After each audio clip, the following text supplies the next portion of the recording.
semakin muda. Selamat malam, Bro Alfon. Saya di mute. Selamat malam. Malam.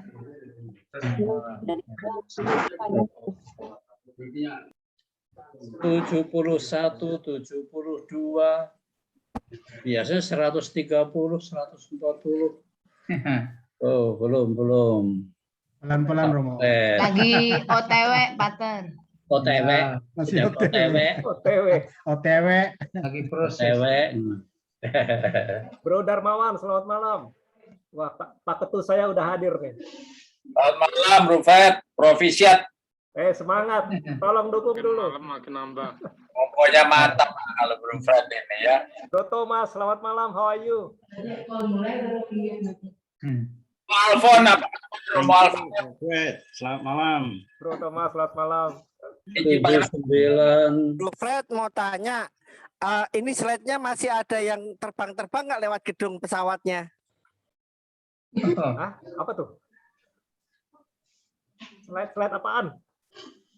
Ini ngomongnya Biasanya kalau pakai ngajar KPKS kan itu slide-nya ada yang terbang-terbang melewati gedung.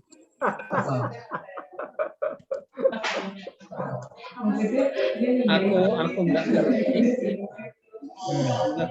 Selamat malam, Bro Iskandar. Bro Dokter. Terus siapa?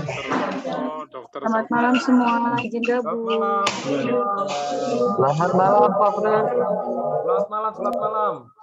Pak Fred, Teman-teman sudah datang ini. Pak Fred. OTW. Yes. Masih macet di Jagorawi. Oh gitu ya? Oke, no problem. Hati-hati di jalan. Saya matikan kamera ya, Pak Fred. Ya, oke. Hati-hati di jalan. Masih di jalan. Waduh, bahaya itu. Bahaya itu.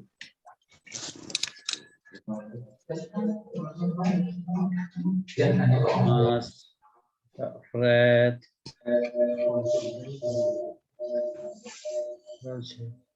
Ada yang tersenyum manis nih siapa? UL3, UV5 and 7 disconnected. Who is connected?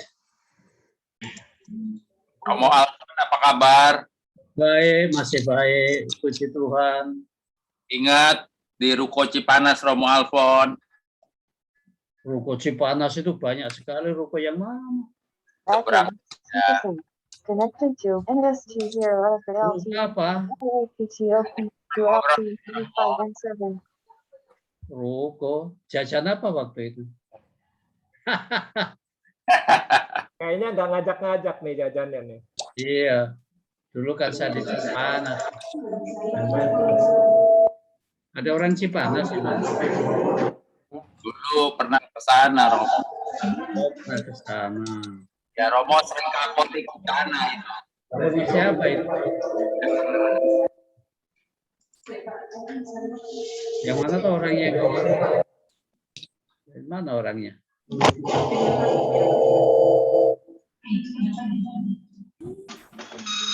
Widianto Purni.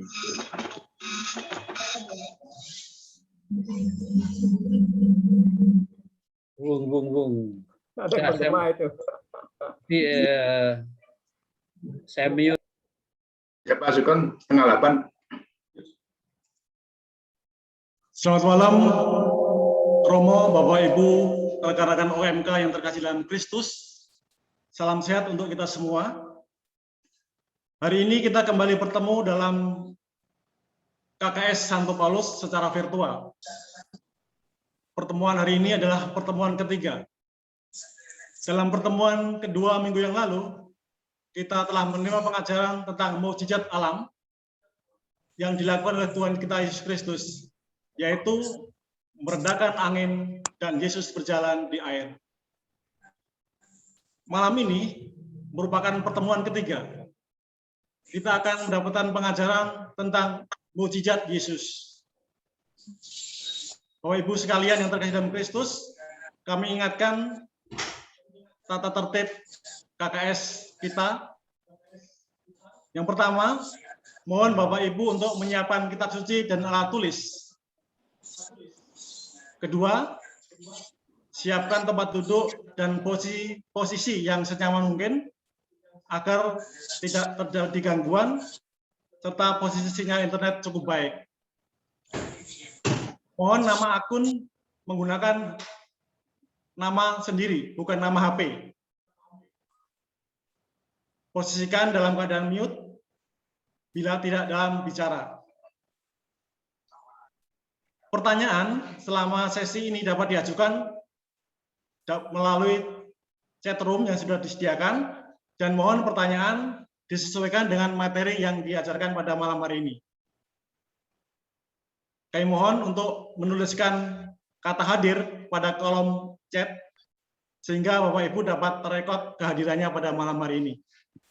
Dan pada akhir sesi, mohon untuk mengisi form evaluasi demi kebaikan KKS kita yang akan datang atau selanjutnya. Bapak, Ibu, dan saudara-saudari sekalian terkasih dalam Kristus, marilah pengajaran malam hari ini kita mulai dengan doa pembukaan.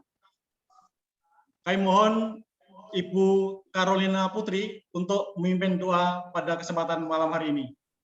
Silakan, Ibu. Ya, Pak Sugeng, terima kasih. Selamat malam yang terkasih para pater, panitia, Pak Fred, Bapak Ibu yang dikasih Tuhan Yesus. Marilah seperti biasa sebelum kita mulai Malam Pak Paulus. KKS ini, biarlah Roh Kudus yang pimpin kita semua. Kita bersatu hati di dalam doa. Dalam nama Bapa, Putra, dan Roh Kudus. Amin. Amin. Bapak terkasih, di malam yang indah ini, kembali kami di dalam grup KKS, kami datang ke hadirat-Mu. Kami terima kasih untuk semua berkat yang sudah Bapak limpahkan kepada kami semua. Terutama Bapa, Engkau senantiasa bebaskan kami dari segala dosa, dari yang jahat, dari roh maut, mara bahaya, dari semua virus, dari semua yang tidak kami inginkan. Terima kasih Bapa. Saat ini kami akan mengikuti KKS yang ketiga. Bapa, Engkau menjamah Pak Fred. Berkati Pak Fred Bapa, supaya menjadi perpanjangan kasih-Mu bagi kami semua. Engkau juga memberkati kami, para peserta, para panitia, sehingga kami semua bisa dihidupi oleh firman yang akan kami dapatkan dan menjadi bekal bagi kami untuk menjadi pelaku firman-Mu yang setia dan sejati.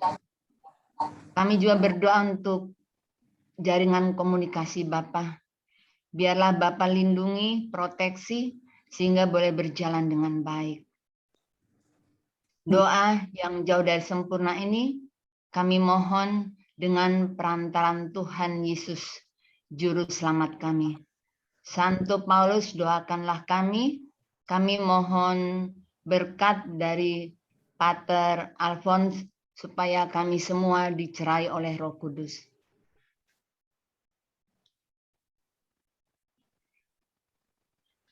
Saudara-saudari yang terkasih, marilah kita buka hati kita bagi rahmat Tuhan. Tuhan bersamamu dan bersama rohmu. Semoga saudara sekalian kita semua diberkati oleh Allah yang Maha Kuasa, Bapa dan Putra dan Roh Kudus. Amin. Amin. Terima kasih Pater. Selamat mulai, selamat kursus. Terima kasih kepada Ibu Caroline dan juga kepada Romo Alfon yang sudah memberikan berkatnya bagi kita untuk memulai acara kita pada malam hari ini.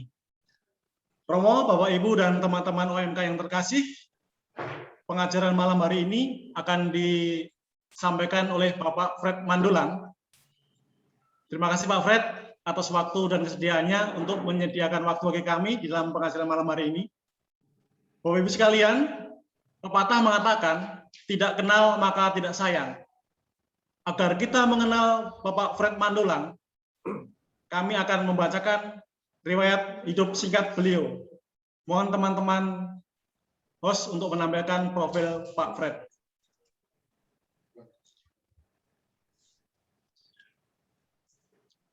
Bapak Fred Mandolang adalah purnawirawan TNI Angkatan Darat dengan pangkat kolonel. Beliau berasal dari Kesatuan BAIS atau Badan Intelijen Strategis TNI. Beliau berpengalaman mengajar di Sekolah Intelijen Strategis di Bogor. Beliau adalah lulusan Sekolah Evangelisasi Pribadi Angkatan ke-12 tahun 2000 di Sekinah, Jakarta. Beliau juga lulusan kursus pendidikan kitab suci Lembaga Biblika Indonesia Angkatan ke-16 tahun 2003 sampai 2006. Beliau mengambil extension teologi di Sekolah Tinggi Filsafat Diyakara selama 6 semester pada tahun 2006 sampai 2009. Dan beliau juga lulusan kursus fasilitator kitab suci tingkat dasar dan lanjutan di Wisma Semadi Klender. Demikian riwayat singkat Bapak Fred Mandolang. Bapak Ibu sekalian yang terkasih dalam Kristus, sampailah kini saatnya bagi kita untuk menerima pengajaran. Untuk itu marilah kita perhatikan dan apa yang akan disampaikan oleh Bapak Fred Mandolang. Sekali lagi yang disampaikan selama presentasi dan pengajaran berlangsung, Bapak Ibu bisa mengajukan pertanyaan melalui chat room yang tersedia. Mohon pertanyaan-pertanyaan yang diajukan adalah pertanyaan yang berkaitan dengan materi pengajaran malam hari ini. Kepada Pak Fred, waktu selengkapnya kami serahkan. Terima kasih. Terima kasih, Brother Moderator. Ini teman saya ini, Brother Sugeng ini. Selamat malam teman-teman semua. Saya panggil teman-teman aja semua ya, kalau bilang Bapak, Ibu, Pak Suromo, wah jadi panjang. Para peserta saya akan panggil dengan teman-teman, karena memang kita bersahabat pada malam hari ini ya. Saya ingin lihat dulu apakah semuanya open video enggak ya. Saya coba cek di galeri. Tadi umumkan. Nah, teman-teman, malam hari ini kita ini bukan webinar, juga bukan sedang nonton YouTube. Ini suatu kursus di mana kita ada interaksi. Oleh karena itu, mohon dengan sangat, kalau tidak ada kendala teknis, mohon video di open supaya kita bisa saling menatap begitu ya. Jadi saya nggak merasa sendirian ini sepian di kelas, ada teman-teman banyak sekali dan full senyum, jangan lupa itu. Intinya saya sudah lihat tadi Brother Robert Bimo senyumnya luar biasa, kumisnya juga itu saya sudah lihat ya. Yang cewek-cewek tentu nggak pakai kumis tapi senyum aja cukup lebar gitu. Nah teman-teman sekalian, tadi kita sudah mendengarkan doa dan kita mengucap syukur. Kita sudah terima berkat tadi dari Romo juga. Kita harus bersyukur pada malam hari ini, terutama karena kita sudah mendapat rahmat kesehatan. Yang utama itu kesehatan, sehingga kita bisa malam ini berkumpul secara online, gitu ya. Jadi kita harus merasa satu sama lain dekat. Nah, berbicara mengenai rasa syukur, kalau teman-teman suka nonton pertandingan ya, sepak bola atau apa itu, seringkali misalnya seorang pemain habis memasukkan gol gitu ya, dia akan mengucapkan syukur gitu. Terus kita lihat macam-macam ekspresinya. Ada yang kalau Katolik langsung begini, cepat-cepat seperti ngusir lalat gitu ya. Ketika oh ini Katolik ini, misalnya dari negara-negara Amerika Latin gitu ya. Atau ada yang nunjuk-nunjuk ke atas, nunjuk-nunjuk sambil lihat ke atas, nunjuk-nunjuk. Maksudnya dia bersyukur kepada Tuhan gitu. Ya. Kalau pemain tenis saya suka perhatikan Wimbledon apa gitu, begitu dia terakhir menjadi menang dari itu, sama raketnya dia tunjukkan raket ke atas sambil dia lihat ke atas. Itu suatu ekspresi ucapan syukur. Nah malam ini kita juga perlu mengekspresikan rasa syukur itu karena kita sudah menerima rahmat kesehatan dan kita bisa berkumpul pada malam hari ini. Terutama kita sebentar lagi akan berhadapan dengan Sang Sabda ketika kita membuka kitab suci dan kita imani kitab suci adalah sabda yang hidup, kita akan bertemu dengan Sang Sabda. Tentu kita harus dengan sukacita. Oleh karena itu harus tampak wajah kita yang full senyum, jangan yang merem gini. Waduh, mau ketemu dengan Sang Kasih, Sang Sabda kok cemberut gitu ya. Senyum.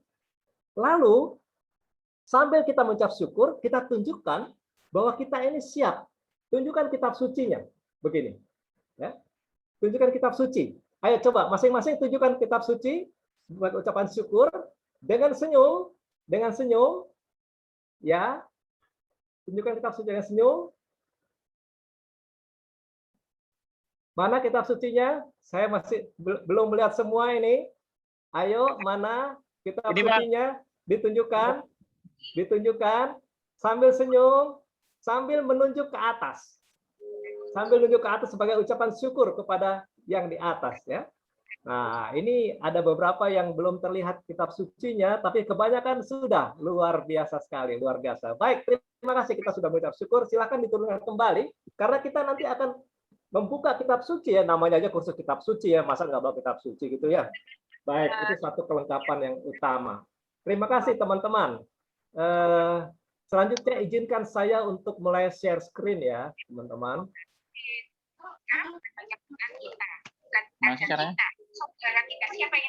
Itu ada bocor suara ya kayaknya, ya. Tolong nanti host di itu all mute.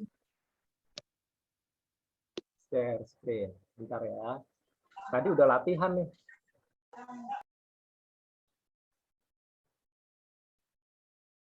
Oke.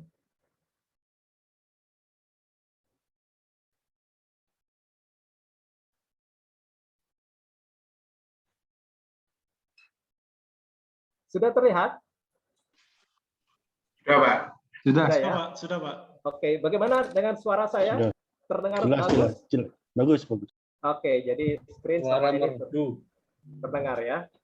Oke. Teman-teman sekalian, bagaimana yang disampaikan tadi, bahwa pada malam hari ini merupakan pelajaran yang ketiga dari rangkaian kursus kitab suci dari Santo Paulus Depok. Tema utamanya mengenai mukjizat. Nah, kalau yang lalu, kalau tidak salah, teman saya, Brother Indra, itu mengenai mukjizat alam. Malam hari ini kita akan bicara mengenai mukjizat oleh Yesus, tapi mukjizat penyembuhan fisik. Kita tahu ada beberapa macam mukjizat, ya. Lalu malam ini kita akan membahas 3 subtema dari 3 perikop. Yang pertama, kita lihat di sini perikop yang pertama, Yesus menyembuhkan ibu mertua Petrus. Gitu, ya. Itu dari Matius 8 ayat 14 sampai dengan 17. Kemudian Yesus menyembuhkan orang banyak atau banyak orang dari Matius 15 ayatnya 29-31. Kemudian yang ketiga, orang lumpuh disembuhkan dari Lukas 5 17-26. Kalau kita lihat yang Matius ini pendek-pendek, hanya ada 3, ini 4 ayat, kemudian hanya 3 ayat, dan saya yakin bahwa teman-teman sudah baca lebih dulu, karena kan sudah dikasih petunjuk, ya, supaya coba sebelum mulai baca-baca perikop, supaya nggak terlalu kosong begitu, ya. Sudah ada gambaran kira-kira begitu, ya. Nah, 3 hal ini kita akan bahas, dan kita lihat nanti bagaimana indahnya sabda Tuhan kepada kita pada malam hari ini melalui perikop-perikop yang akan kita bahas. Nah, sebagaimana kita imani bahwa kitab suci adalah sabda Tuhan yang hidup. Artinya, ketika kita membuka kitab suci itu, kita berhadapan dengan sang sabda, person to person. Ya? Kita berhadapan dengan sang sabda, lalu kita secara person berhadapan. Oleh karena itu, tentu kita harus penuh sukacita. Ya? Lalu kita perhatikan baik-baik apa yang mau dikatakan. Apa yang mau dikatakan. Nah. Ada guru saya, Romo Joseph, itu mengatakan dia ada bukunya yang disebutnya Tiada Kata Tanpa Makna. Mungkin sudah ada teman-teman yang baca buku Romo Joseph itu. Tiada kata tanpa makna. Artinya setiap kata pada ayat kitab suci itu punya makna. Nah, kita coba lihat. Lalu saya kutip yang biasa beliau katakan, mari kita bongkar ayat per ayat. Kita lihat keindahan dari ayat-ayat itu, kemudian kita lihat maknanya apa, mau bicara apa Tuhan pada malam ini kepada saya. Mari kita mulai, siapkan perhatian, dan jangan lupa boleh juga siapkan minuman di samping, karena ini kan bukan ibadat, ya. Ini bukan ibadat, jadi kita santai tapi serius. Ya. Boleh ini siapkan nih minuman di samping, kalau harus boleh langsung minum supaya kita tetap bisa fokus gitu ya. Bisa fokus gitu. Nah, apa tujuan kita pada malam hari ini membahas perikop ini? Pertama, agar kita semakin mengimani. Artinya, kalau bilang semakin mengimani, kita sebetulnya sudah mengimani. Tetapi supaya kita semakin, jadi iman kita semakin bertambah bahwa, pertama, Yesus mengasihi semua orang. Tanpa kecuali termasuk kita yang hadir di sini. Itu iman kita loh. Yesus mengasihi semua orang, termasuk kita semua yang hadir di sini. Yang kedua, Yesus punya kuasa menyembuhkan orang sakit. Jangan lupa tema kita adalah mukjizat penyembuhan fisik. Jadi Yesus punya kuasa. Yang ketiga, Yesus punya kuasa mengampuni dosa manusia. Nah, tujuan kita membahas ini adalah ini, supaya kita semakin percaya, semakin kenal Yesus itu. Kata Santo Hieronymus, kita tidak mungkin mengenal Yesus kalau tidak mengenal kitab suci. Nah, ini salah satu sarana kursus kitab suci supaya kita semakin kenal. Kita sudah kenal memang, dan tiap-tiap orang di ruangan ini kenalnya itu berbeda-beda kadar kenalnya. Nah, kita supaya semakin kenal, semakin kenal. Nah, malam ini tujuan ini. Semakin kenal, oh ternyata Yesus mengasihi semua orang, termasuk saya terutama ya, saya mau dikasihi oleh Yesus. Kemudian Yesus punya kuasa. Kalau saya sempat sakit, oh saya percaya bahwa Yesus akan menyembuhkan penyakit saya. Gitu ya. Saya sebagai manusia berdosa, Yesus datang untuk mengampuni dosa. Ini kita semakin mengimani itu. Ini tujuan kita. Kemudian untuk pembahasan ini saya menggunakan 9 referensi buku. Pertama buku Peristiwa Yesus, ini oleh Dr. Krunen, OFM.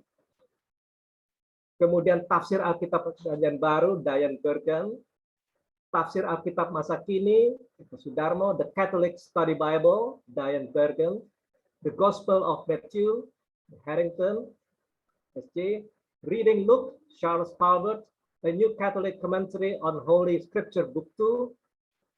Dari ini regional. The Oxford Bible Commentary, John Burton. Lalu dari internet. Nah, ini referensi-referensi yang saya pakai tadi, Dia langsung bergerak. Supaya terlihat ini. Ya, ini buku yang saya sebut. Kok cepat sekali dia ke situnya ya. Gimana supaya ditahan dulu nih, supaya bisa terlihat. Ini tadi yang saya sebut-sebut tadi ya. Oke lah, sudah terlihat ya. Oke. Sebelum masuk ke materi, ada satu catatan dari saya. Ada satu catatan sebentar. Ini kok terhalang ada tulisan orang-orang yang masuk meeting room, saya hilangkan dulu supaya nggak terganggu. Oke. Teman-teman sekalian, dalam pembahasan nanti, kita jangan sampai galvok, orang istilah bilang. Jangan sampai gagal fokus. Yang mana yang mesti saya lihat dari perikop, dari ayat yang kita bahas nanti. Yang mana, fokusnya itu kemana? Begitu. Ya. Nah, yang mesti kita perhatikan adalah kepada makna. Perhatian mesti diberi kepada makna dan arti cerita-cerita itu. Kita bisa menyatakan begini, GBP USD untuk paling... Nah, apa itu? Apa itu? Ada yang bocor ya, kedengarannya itu. Bisa di-mute? Ada yang bocor kayaknya. 3 bulan. Oh, tolong dikontrol itu, ada suara bocor. Oke. Jadi perhatian diberi kepada makna dan arti cerita, tidak kepada masalah yang sesungguhnya terjadi, dan tidak juga kepada berapa jauh sungguh terjadi. Bukan itu. Karena kitab suci ini bukan kitab sejarah yang mau menceritakan sesuatu fakta. Bukan. Ini buku iman. Buku iman. Gitu. Jadi harus perhatikan kepada makna dari cerita ini apa. Artinya apa? Fokus kita ke sana. Bukan kepada detail-detail fakta apa yang sesungguhnya terjadi. Berapa jauh. Ya? Jadi jangan lupa supaya ini fokus. Kalau buku sejarah, kita baca buku sejarah, misalnya kita baru hari kemerdekaan kan. Kalau kita baca sejarah kemerdekaan RI misalnya, Kita kembali ke tahun 1945. Jadi perhatian kita, imajinasi kita kembali ke zaman revolusi. Kita lihat ada pertempuran dan sebagainya. Tapi kalau kita baca kitab suci, kisah yang disampaikan adalah kisah 2000 tahun yang lalu, bukan kita kembali ke 2000 tahun yang lalu, bukan. Tapi peristiwa Yesus 2000 tahun yang lalu itu maju menghampiri kita saat ini. Ya, jadi terbalik dengan kitab sejarah. Jadi apa yang dikatakan 2000 tahun yang lalu, pada malam hari ini, Yesus hadir mau menyampaikan apa melalui peristiwa-peristiwa itu. Ya. Jadi sangat terbalik dengan buku sejarah. Gitu ya. Itu sedikit catatan. Karena kita di kelas ini sangat heterogen ya. Kita bermacam-macam background-nya sehingga kita tidak tahu. Ada yang sudah sangat advance, lebih mahir dari saya ya, terutama para pastor tentunya Romo ya.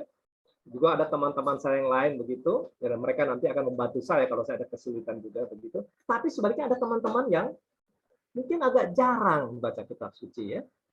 Nah, ketika saya ikut pelatihan komunitas basis di KWI kira-kira 15 tahun yang lalu dikatakan, kalau kita dalam suatu pertemuan membahas kitab suci, kita harus perhatikan saudara-saudara kita, umat kita, terutama ini bicara kombas di lingkungan gitu ya, kalau nanti BKSN itu, fasilitator atau pemandu harus perhatikan umat yang agak kurang tentang kitab sucinya. Mereka-mereka itu yang harus kita angkat, kita ajak supaya mereka lebih paham. Kalau yang sudah pandai-pandai, nggak apa-apa.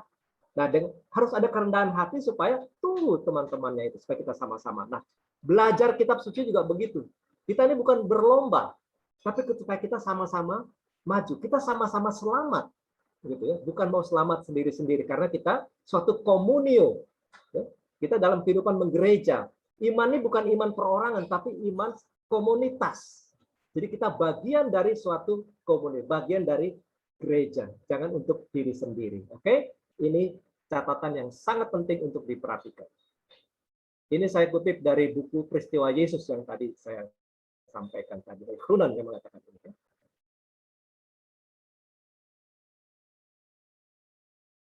Oke, kita mulai masuk ke perikop yang pertama. Yesus menyembuhkan ibu mertua Petrus dan orang lain. Nah, silahkan dibuka kitab sucinya dulu. Coba dibuka dulu, dilihat buku kitab Matius bab 8 ayat 14 sampai 17. Sudah dibuka semuanya? Sebentar host, kembali dulu ke gambar yang tadi. Mohon maaf. Bisa kembali? Atau harus saya share screen? Nanti saya kasih petunjuk ya. Bisa kembali ke gambar saya yang tadi?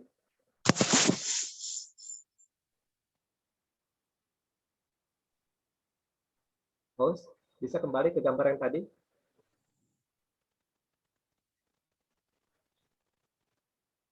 Moderator bisa dibantu?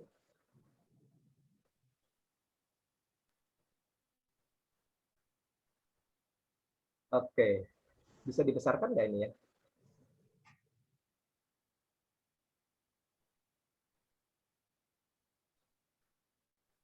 Perikop yang awal, perikop awal. Oke, bisa dibesarkan gambarnya?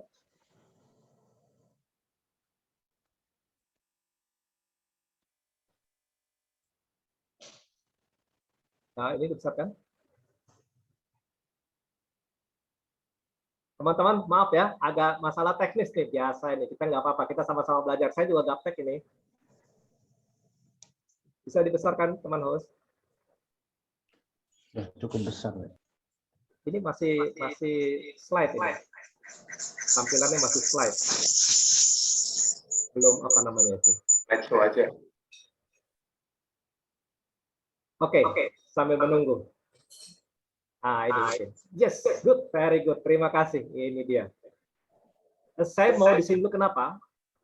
Kita ketika membahas atau membaca satu perikop 2000 tahun yang lalu, itu kan berbeda ya, jaraknya jauh.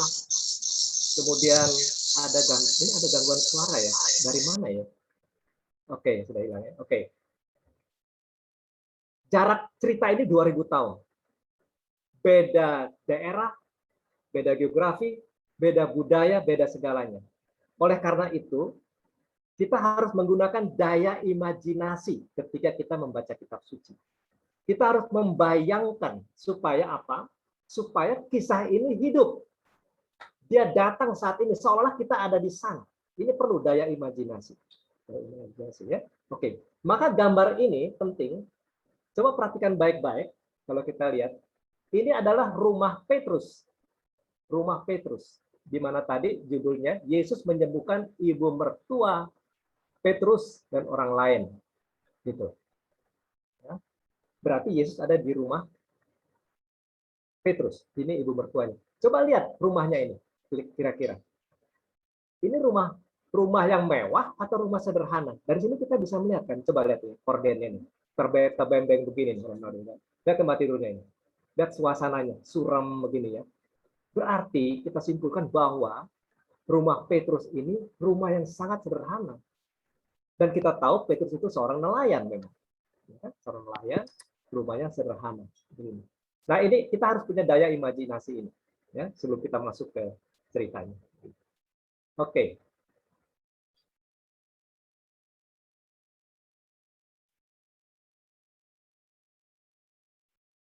Saya nggak bisa bikin maju ini ya slide-nya.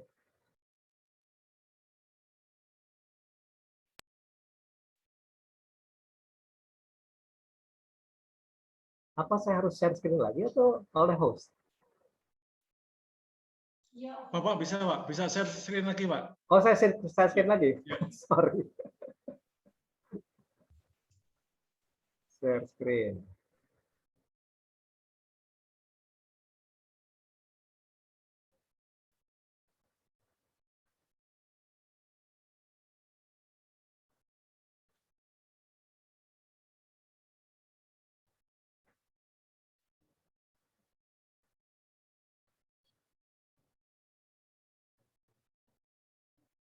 Oke, good. Aduh, ini sama-sama belajar ini. Oke, dalam suatu kisah itu pasti ada tokohnya. Ya, kisah itu ada tempat di mana terjadi, kapan kejadiannya dan lain-lain. Tapi kita fokus ke tokoh. Kita baca kitab suci terutama fokus ke tokoh. Ini yang paling utama. Dalam cerita itu ada 3 pihak. Ada Yesus. Ini terutama yang kita perhatikan. Kemudian ada ibu mertua Petrus tanpa nama. Kemudian ada orang-orang lain. Ada 3 kelompok ini. Ya. Kita lihat selanjutnya. Ayat 14. Saya minta tolong salah seorang membaca perikop ini dari ayat 14 sampai 17. Bisa bantu, saya minta teman saya Brother Robert Bimo. Suaranya mantap Robert Bimo ini. Bisa tolong di open mic. Mudah-mudahan jelas ya Pak. Teman host bisa tampilkan ayat-ayat ininya, perikopnya di layar supaya yang lain bisa ikut juga baca. Oke, silakan Robert Bimo, silakan mulai dibaca secara pelan-pelan, jelas ayat 14 sampai ayat 17.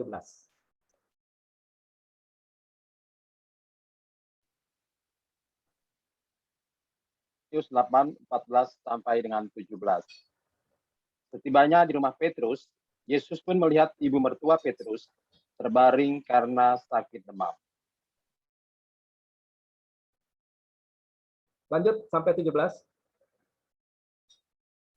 Maka dipegangnya tangan perempuan demamnya. Ia pun bangunlah dan melayani dia. Menjelang malam, dibawalah kepada Yesus banyak orang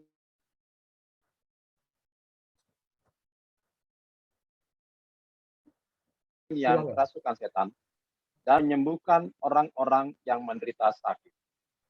Hal itu terjadi supaya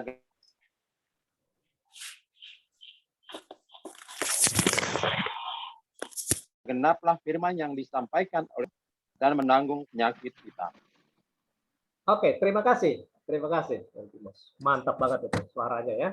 Kita sekarang lihat ayat per ayat. Kita lihat kembali ayat per ayat kepada slide saya kembali. Kembali kepada slide saya.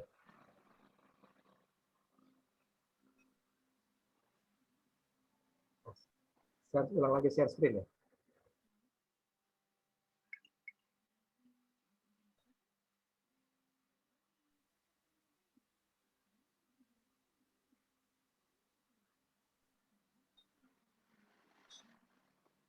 Oke. Perhatikan, saya tidak mengutip seluruh ayat, tapi tadi katakan poin-poin penting. Perhatikan diawali dengan kita berada di rumah Petrus. Tadi kita sudah lihat gambarnya ya. Rumah Petrus sangat sederhana.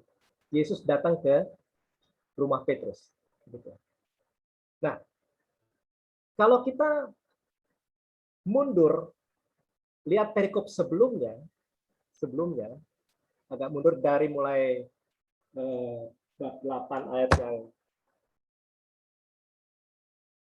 pertama, di sana itu ada judul Yesus menyembuhkan seorang yang sakit kusta. Ayat pertama mengatakan setelah Yesus turun dari bukit.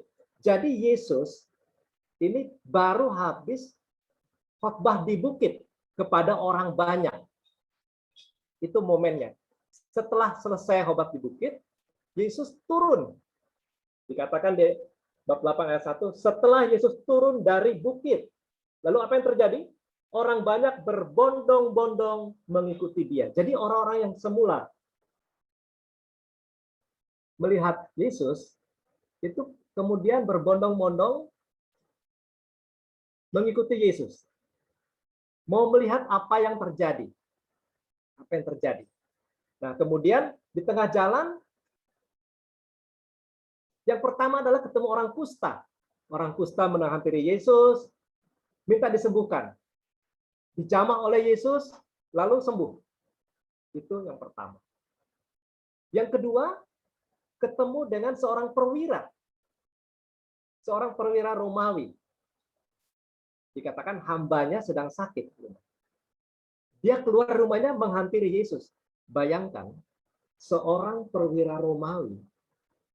Jangan lupa bahwa pada saat itu Palestina sedang dijajah oleh Romawi.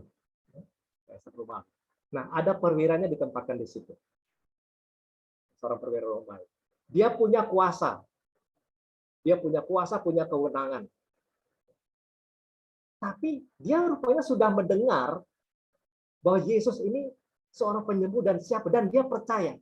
Oleh karena itu, dia keluar dari rumahnya, ketika dia dengar Yesus datang masuk di kota, Kapernaum, dia menghampiri Yesus. Bayangkan seorang perwira yang punya kewenangan, dia bukan orang Yahudi ya, bukan orang Israel, tapi dia mau menghampiri Yesus. Itu kan orang perlu kerendahan hati. Dia perlu kerendahan hati, maka dia menghampiri. Sementara Yesus kan ada orang banyak yang mengikuti. Artinya dilihat oleh banyak orang. Sama dengan ketika Yesus menyembuhkan sakit kusta itu, ada banyak orang yang melihat. Begitu juga ketika perwira ini ketemu dengan Yesus, banyak orang yang melihat, tapi perwira ini nggak peduli. Dia nggak gengsi-gengsian. Mestinya kalau biasanya orang perwira gitu ya punya kewenangan, ngapain dia keluar? Dia perintahkan anak buahnya, coba panggil Yesus itu datang ke rumah sini. Pasti Yesus akan datang. Dipanggil oleh seorang penguasa untuk menyembuhkan hambanya yang sakit itu. Tapi dia tidak lakukan itu. Dia tidak gunakan kewenangannya. Dan tentunya juga kita bayangkan bahwa dia punya rumah, katakanlah dia punya rumah dinas yang besar itu. Nah, ketika bertemu dengan Yesus, dia katakan, hamba saya di rumah tuh sakit. Tolong sembuhkan dia. Yesus bilang apa? Oke, saya akan datang. Yesus bilang, jangan. Aku tidak pantas. Aku tidak pantas. Kau katakan saja satu kata, maka dia akan sembuh. Bayangkan, rumah perwira ini pasti rumah besar, rumah dinas perwira itu bagus sekali pasti dan mewah pasti. Tapi perwira bilang, Yesus tidak pantas untuk datang ke rumahnya. Rumah yang mewah itu nggak pantas. Katakan saja, maka hamba akan sembuh. Oke. Yesus katakan, wah luar biasa imanmu. Lalu Yesus mengatakan, oke, sekarang sudah sembuh. Nah, kalau tadi yang kusta itu penyembuhan jarak dekat, sang kusta itu disentuh oleh tangan Yesus. Kalau ini penyembuhannya jarak jauh. Penyembuhannya jarak jauh, gitu. Ya. Nah, kembali ke cerita Petrus. Bicara soal rumah. Setelah selesai ada perwira itu, Yesus terus ke rumah Petrus. Tentu kita bayangkan, Yesus ini pada posisi yang sangat lelah. Sangat lelah. Karena habis khotbah di bukit, kemudian jalan gitu ya, dia tentu mau istirahat. Kemana dia mau istirahatnya? Dia ke rumah Petrus, mau istirahat. Dia bersedia masuk ke rumah Petrus yang sederhana. Kalau tadi yang perwira itu rumah mewah, perwira itu mengatakan tidak pantas, itu yang ngomong perwira, bukan Yesus. Yesus mau datang, tapi bilang jangan. Tapi lihat, Yesus masuk ke rumah Petrus yang sederhana. Dia mau masuk ke rumah Petrus. Apa yang terjadi? Kalau saya pulang kerja misalnya, atau teman-teman pulang kerja seharian capek, pulang ke rumah, pasti kan juga sudah berangan-angan, aduh saya pulang ke rumah capek, mungkin mau mandi dulu ya, supaya segar, terus langsung makan. Jadi fokusnya tuh supaya badan ini kembali fresh lagi habis kerja. Nah, bayangkan seorang Yesus ini, sehabis khotbah di bukit, kemudian turun, berjalan, masuk ke Kapernaum, capek, dia ke rumah Petrus mau istirahat. Tetapi apa yang terjadi?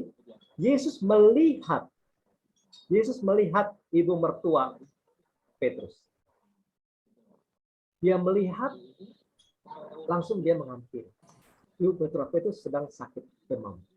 Kalau tadi mukjizat yang dua, yang orang kusta, yang perwira tadi, Yesus yang didatangi, kalau ini tidak. Ini Yesus yang mendatangi. Yang tadinya Yesus mau istirahat, tapi begitu melihat ibu mertua Petrus, dia datang, disentuh dan sembuh. Ibu mertua ini tidak ada nama. Ibu mertua ini tidak ada nama. Di dalam kitab suci ada tokoh-tokoh yang ditulis namanya, ada yang tidak ditulis namanya. Kalau orang tidak ditulis namanya ini, artinya orang ini orang yang biasa-biasa saja. Tidak terlalu penting. It could be anybody, bisa siapa saja. Ya. Ini terbaring sedang sakit. Jadi kita melihat di sini, dibandingkan yang lain, Yesuslah yang mengambil inisiatif, padahal sedang capek. Ini mau mengatakan apa? Bahwa Yesus tidak memikirkan diri sendiri. Dia tahu bahwa dia itu punya tugas untuk menyelamatkan orang, menyembuhkan orang. Ya. Nah, kalau kita berhenti di sini, lalu kita refleksikan ke diri sendiri, bagaimana kalau saya? Kalau saya jadi seperti Yesus, apakah saya bisa melakukan apa yang dikatakan Yesus itu? Dalam keadaan capek begitu melihat, kalau saya mungkin saya akan nanti dulu deh. Dia kan juga sakitnya kan udah sejak kapan, udahlah. Saya bersihkan diri dulu apa baru saya. Tapi Yesus tidak. Dia langsung melihat, langsung mendatangi. Dan tidak ada orang lain. Saya nggak dengar. Tolong di-unmute. Waktu Bapak tinggal 15 menit, mohon begitu ya? dipercepat. Oke. Waduh, ini baru satu perikop. Oke, saya lanjutkan ya. Saya lanjutkan. Nanti mohon agak diperpanjang lah ya, kasih saya itu ya. Oke. Setelah itu dipegang tangannya, perempuan lenyap demamnya. Jadi disentuh begitu ya. Kalau tadi yang kusta disentuh, yang perwira tadi jarak jauh, ini dipegang lalu lenyap. Lalu apa yang terjadi? Ibu mertua itu setelah sembuh bangun dan melayani dia. Melayani dia. Bagaimana kalau kita? Kita suka minta didoakan, ya tolong doakan saya dong supaya saya sembuh. Begitu sembuh kita langsung bersyukur, terima kasih Tuhan, terima kasih. Sudah gitu aja. Padahal di sini harusnya terima kasih, tapi melayani Yesus. Itu yang mau dikatakan oleh ayat ini. Kita agak cepat. Lalu menjelang malam, masih di rumah Petrus ini, datang banyak orang. Mengapa menjelang malam? Saat itu adalah hari Sabat. Kepercayaan orang Yahudi waktu itu, kalau hari Sabat itu nggak boleh kerja. Nah, kalau menjelang malam, artinya di sana, malam itu setelah jam 18, itu sudah pindah hari. Sudah pindah hari. Maka mereka mematuhi peraturan Sabat ini, baru datangnya menjelang malam. Bayangin, Yesus tuh misalnya istirahat. Tapi begitu banyak orang, dia datangi lagi. Lihat dulu, wah orang sudah banyak begitu. Yesus mengusir roh-roh, menyembuhkan orang sakit. Ya, itu perikop yang pertama mengatakan. Kemudian dikatakan bahwa supaya genap firman Tuhan yang disampaikan. Sebentar, ini saya kehalangan video ini. Oke. Rupanya ini Yesus mau menggenapi apa yang dikatakan oleh Nabi Yesaya. Nabi Yesaya mengutip, dikatakan, dialah yang memikul kelemahan kita dan menanggung penyakit kita. Yesaya berapa itu? Nanti silahkan masing-masing mencari sendiri. Mencari sendiri, ya, tidak ditampilkan karena waktu.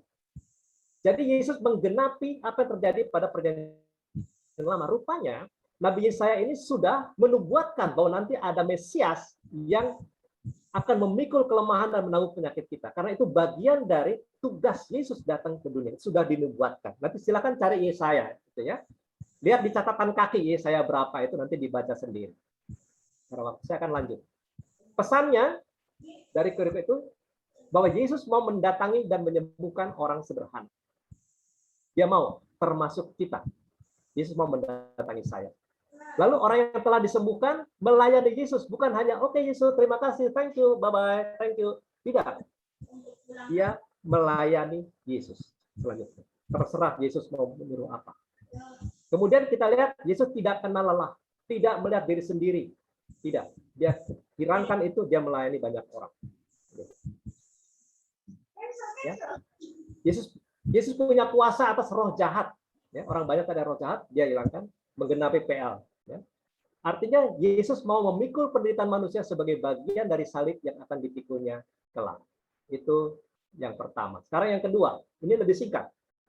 Yesus menyembuhkan banyak orang sakit. Kalau tadi hanya satu orang, ini banyak orang sakit. Tokoh ada Yesus, ada orang banyak, ada orang sakit. Setelah Yesus meninggal daerah itu, daerah apa itu? Kalau lihat di ini sebelumnya, Yesus meninggalkan, dikatakan di situ, dari daerah Tirus dan Sidon. Itu di perikop sebelumnya. Daerah Tirus dan Sidon ini keluar dari daerah Palestina. Ke utara dia. Itu daerah Syria. Jadi Yesus menyingkir ke sana. Kemudian Yesus kembali menyusur ke pantai Danau Galilea, lalu naik ke atas bukit, lalu duduk di situ. Yesus rupanya juga dalam keadaan capek, gitu ya, sehingga dia duduk. Nah, orang banyak berbondong-bondong datang kepadanya. Mereka sudah dengar bahwa Yesus ini.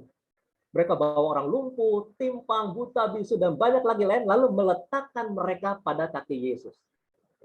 Meletakkan mereka. Jadi orang yang membawa ini, si pembawa orang sakit. Mereka sangat yakin bahwa Yesus bisa menyembuhkan. Lalu mereka datang berusaha meletakkan. Padahal orang banyak ini. Bayangkan Yesus sendiri, orang banyak gimana berebutan sampai ke depan kaki Yesus. Ya. Tapi Yesus menyembuhkan mereka semua. Maka takjublah orang banyak itu dan mereka memuliakan Allah Israel. Perhatikan di sini Allah Israel. Mengapa disebut Allah Israel? Kalau itu mereka orang Israel, orang Yahudi, mereka akan bilang, akan ditulis mereka memuliakan Allah. Tetapi di sini disebut Allah Israel, artinya orang-orang banyak itu bukan orang Israel, bukan orang Yahudi. Mereka itu Gentiles namanya ya, orang-orang non-Yahudi atau kadang-kadang suka disebut orang kafir yang tadi dari daerah Tirus berbondong-bondong mengikuti Yesus. Jadi mereka yang disembuhkan, maka mereka lalu memuliakan Allah Israel. Mereka percaya, padahal mereka ini bukan orang Yahudi. Gitu. Pesannya apa? Yesus juga menyembuhkan orang-orang bukan orang Israel saja. Itu pesan. Oke. Nah, kita ini sekarang perikop yang terakhir. Ini agak panjang sedikit ini. Orang lumpuh disembuhkan. Ini juga sangat terkenal ini. Cerita ini. Tokohnya di situ ada Yesus, ada orang Farisi, ahli Taurat, ada pengusung, ada orang lumpuh, ada orang banyak. Coba kita buka kitab sucinya, kita lihat.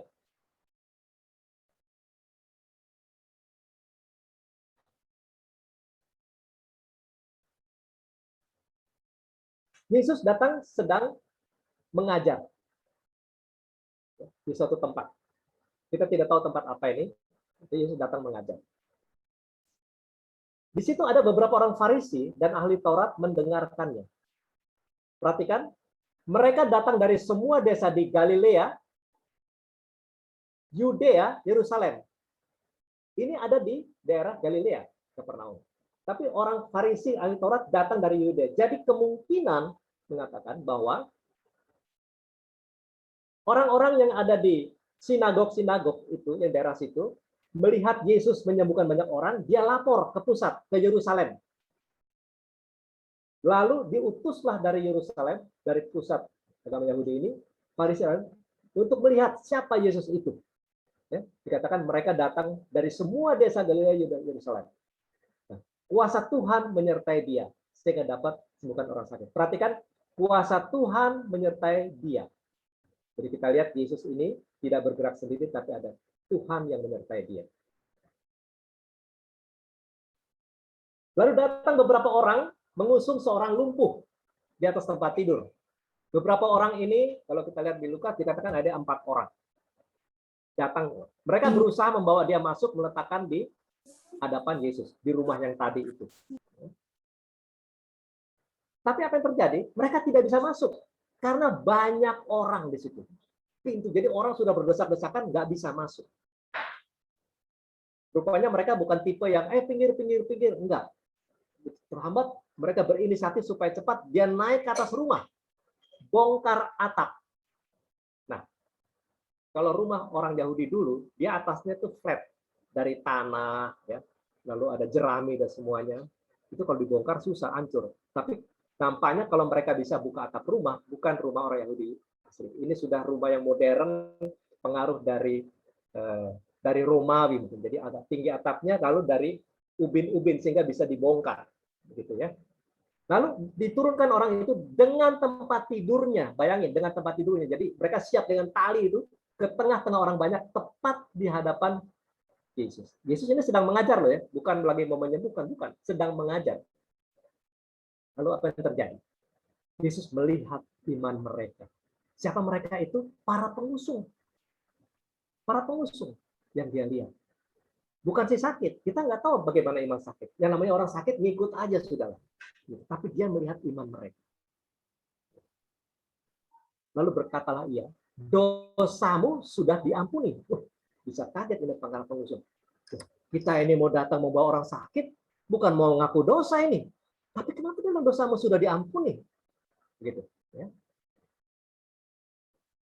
Lalu ahli-ahli Taurat dan orang Farisi tadi berpikir dalam hati, siapa orang yang menghujat Allah ini?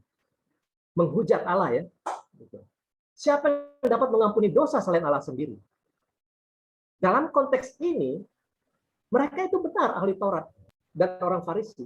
Karena ahli Taurat ini yang menjaga supaya aturan Taurat itu dipenuhi oleh umatnya, oleh jemaat pada waktu itu.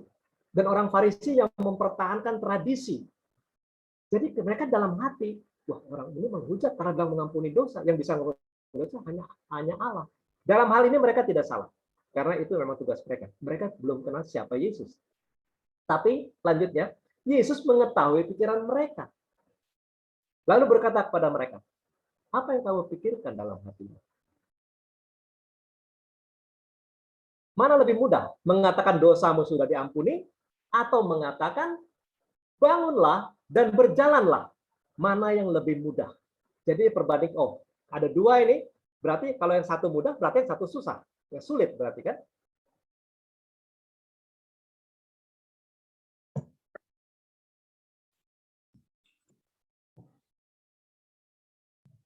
Yesus mengatakan bahwa di dunia ini anak manusia berkuasa mengampuni dosa. Menggunakan istilah anak manusia menyebut dirinya. Jangan lupa, Yesus itu sungguh Allah, sungguh manusia. Tapi ini karena berhadapan dengan orang Farisi, orang Taurat tadi, melihat Yesus ini manusia. Mereka nggak berpikir ini anak Allah, enggak. Lalu dia mengatakan anak manusia punya kuasa mengampuni dosa. Gitu ya. Lalu dia mengatakan bahwa ini lebih mudah kan. Tapi lihat lanjutnya. Dia berkata kepada orang lumpuh itu, bangunlah angkatlah tempat tidurmu dan pulanglah ke rumahmu. Jadi dalam kenyataannya Yesus lakukan dua-duanya. Dan dua-duanya itu mudah. Kalau tadi bilang lebih mudah mana? Lebih mudah bilang mengampuni dosa, berarti yang suruh bangun susah dong. Itu pembandingnya gitu kan. Tapi ternyata enggak. Oleh Yesus ternyata dua-duanya mudah. Kenapa mengampuni dosa Yesus mengatakan lebih mudah? Sedangkan bangunlah, angkatlah tempat lebih sulit. Kalau saya ditanya, mana lebih mudah? Untuk saya bilang lebih mudah saya mengampuni dosa orang. Misalnya saya ketemu dengan Brother Sugeng nih, moderator dalam satu tempat sudah kenal lama, saya bilang, Brother Sugeng, dosamu sudah diampuni. Mungkin dia heran, wajah saya. Sudah diampuni. Oh, oke. Terima kasih. Karena apa? Itu adanya di dalam, tidak terlihat. Pengampunan dosa tidak terlihat akibatnya. Sehingga saya bisa ngomong, udahlah dosamu udah diampuni. Oke, percaya, terima kasih, sambil dia heran, punya kuasa apa. Tapi kalau saya mengatakan orang sakit, bangunlah, angkatlah, nggak terjadi itu. Maka lebih mudah mengatakan mengampuni dosa, karena itu internal. Sedangkan kalau yang bangunlah itu eksternal, terlihat, itu lebih sulit buat orang biasa. Tapi ternyata bagi Yesus, akhirnya kan dua-duanya dia lakukan itu. Jadi itu pembandingnya. Setelah itu juga bangunlah dia, si orang sakit itu, kata mereka, lalu mengangkat tempat tidurnya dan pulang ke rumahnya sambil memuliakan Allah. Perhatikan, sambil memuliakan Allah. Mengucap syukur begitu, dia bangun.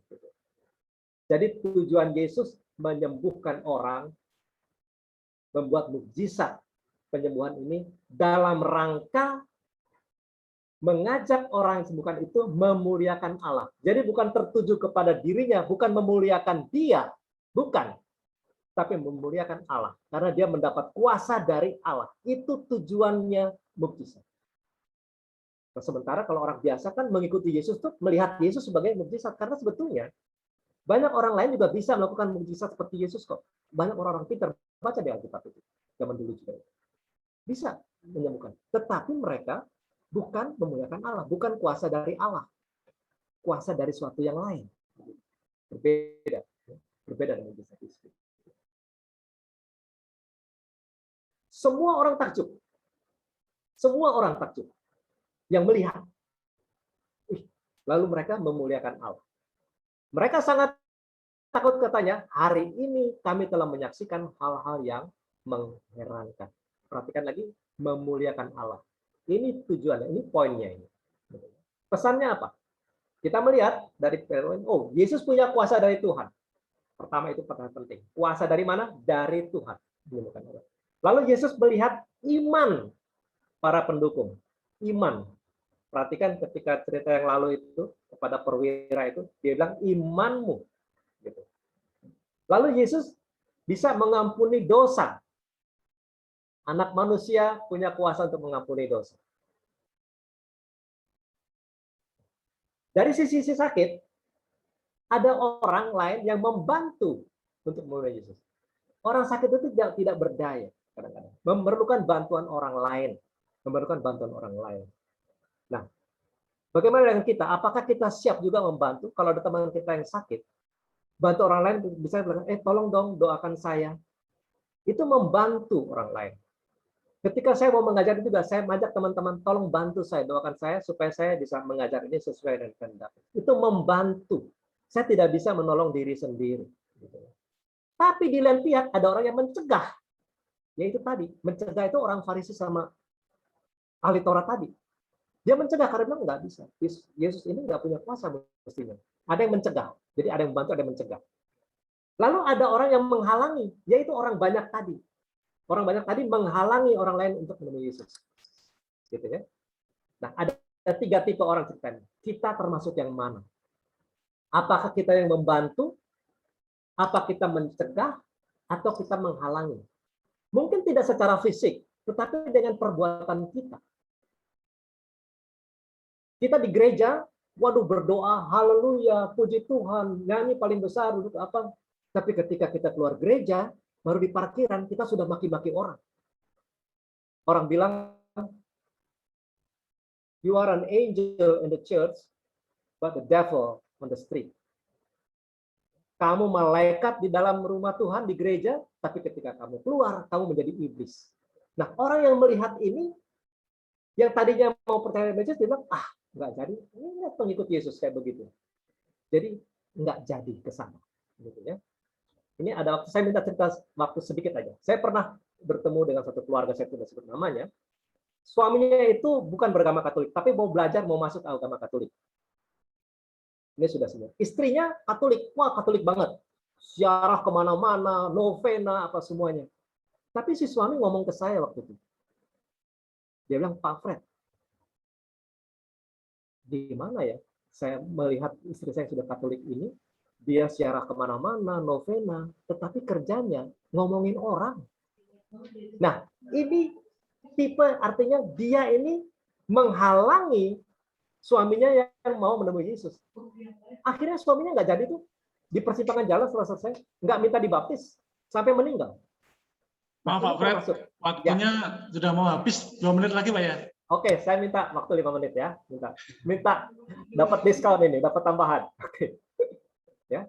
Jadi di dalam hal ini bukan hanya berarti secara fisik dengan kelakuan kita. Ya. Ini kalau orang-orang sudah ikut share, ikut cap, itu kan ada kan, ada pengalaman lalu dia sharing tentang Yesus kan, tentang apa yang dia perbuat. Jadi orang mau menemui Yesus itu bukan mendengarkan kata-kata kita saja, seperti sekarang saya bicara ini, tapi juga melihat. Walk the talk, orang bilang ya. Thomas tolong koreksi kalau saya yang salah. Walk the talk. Jadi apakah yang saya katakan saya lakukan juga. Banyak orang pinter bicara tentang Yesus, pinter di gereja terlihat, waduh suci banget, tetapi ketika keluar dari gereja dia berubah. Dia berubah. Nah, ini yang bisa mencegah orang lain untuk menemui Yesus. Begitu. Karena melihat contoh. Gitu ya. Itu pesan yang utama. Nah, tadi saya sudah katakan, ini hanya mengulangi, semua orang yang melihat Yesus menyembuhkan orang sakit memuliakan Allah. Ini tujuan Yesus. Mukjizat itu dalam rangka orang-orang memuliakan Allah yang mengutus Yesus. Itu pesannya itu ke situ. Refleksi sekarang. Refleksi itu buat masing-masing yang hadir di sini, bukan untuk kita satu kelas, bukan, untuk perorangan. Coba tanya kepada diri sendiri masing-masing. Maka saya gunakan kata saya di sini. Apakah saya semakin percaya bahwa Yesus mengasihi semua orang tanpa kecuali? Tanpa kecuali, termasuk saya. Apakah saya mau melayani orang lain tanpa kecuali untuk datang kepada Yesus? Atau kita pilih-pilih, nggak usah lah, dia brengsek orang, nggak usah. Ini refleksi untuk diri sendiri setelah kita mendengarkan dari tadi. Ya. Karena Yesus, kita lihat, Yesus tuh melayani semua orang tanpa kecuali. Apakah kita juga bisa seperti itu? Nah, sebelum ke sini, teman-teman, mengenai pesan yang saya sampaikan tadi, atau refleksi, itu bukan harga mati. Ya, bukan harga mati, bukan hanya itu. Teman-teman boleh menemukan pesan untuk diri sendiri. Silahkan membaca kembali perikop, lalu pesan apa yang didapat. Ya, karena Tuhan berbicara kepada pribadi-pribadi. Begitu juga refleksi. Ya, itu hanya dari saya, tapi teman-teman bisa kembangkan untuk diri sendiri. Dibaca kembali apa yang sudah kita ajarkan, kita belajar sama-sama malam ini, lalu refleksikan ke diri sendiri, kembangkan itu. Pesan juga kembangkan sendiri ya. Jadi apa yang saya tulis, pesan dan refleksi itu bukan harga mati. Ya. Itu bukan resep tunggal, bukan. Itu dari saya, tapi boleh kembangkan. Nah, kalau tadi ada catatan awal, fokusnya kemana, ini ada catatan, saya nggak tahu di layar saya ini, di atas itu agak kepotong. Tidak terlihat. Gimana caranya ya?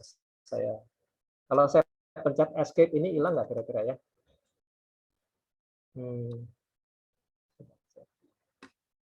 Baca saja. Ini oke ini. Ini catatan terakhir. Don't say God is silent when your Bible is closed. Jadi jangan pernah mengatakan, aduh Tuhan nggak berkata apa-apa pada saya. Tapi lihat dulu, apakah saya membuka kitab suci? Ya. Apakah saya buka kitab suci di rumah? Bukan hanya waktu kursus. Jangan-jangan waktu kursus juga kita nggak buka kitab suci. Kitab sucinya cuma ditaruh begitu aja. Lalu kita hanya fokus kepada slide. Perhatikan, dalam pelajaran kursus, slide itu bukan fokus utama.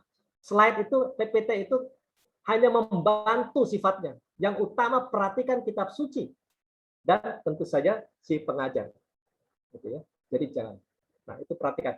Don't say God is silent when your Bible is closed. Maka bukalah kitab suci setiap hari. Sebentar lagi ada PKSN, itu juga kita akan dalam rangka membuka kitab suci. Ini catatan yang terakhir. Sebentar, saya akan slideshow lagi. Oke. Rupanya sudah terakhir ini. Wah, moderator lega dia. Waduh, Pak Fred akhirnya sampai juga. Udah diingatkan 2 kali nih, Pak Fred. Waktu habis. Oke, terima kasih teman-teman. Arigato, thank you, gracias, merci, dan sebagainya. Silahkan saya kembalikan ke moderator. Terima kasih. Terima kasih Pak Fred untuk pengajarannya yang sangat luar biasa bagi kita. Semoga dengan pengajaran malam hari ini, iman kita kepada Yesus semakin dalam, dan kita semakin mempercayai Yesus, bahwa Yesus mengasihi semua orang, terutama kita-kita yang berkumpul pada forum virtual ini, bahwa Yesus sanggup dan mampu untuk menyembuhkan, bahwa Yesus berkuasa atas pengampunan dosa-dosa kita, dan kita pun memperoleh kesembuhan, baik itu kesembuhan jiwa maupun raga di masa pandemi ini. Bapak Ibu dan teman-teman sekalian yang terkasih dalam Kristus, sebelum kita memasuki sesi tanya jawab, sambil menunggu teman-teman kita OMK untuk mempersiapkan pertanyaan-pertanyaan yang Bapak Ibu ajukan, marilah kita resapkan sabda Tuhan tadi dengan lagu Tuhan adalah Gembalaku dari Mazmur 23.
Terima kasih untuk lagunya yang begitu menghantar kita dan menyadarkan kita bahwa Tuhan adalah gembala kita yang senantiasa menuntun kita kemanapun kita dituntunnya, Dia pasti menyertai kita. Bapak, Ibu, dan teman-teman sekalian, mohon untuk menghidupkan video masing-masing karena Mas Arista mau mengambil foto kita untuk kenang-kenangan kita bersama. Mas Arista, silakan.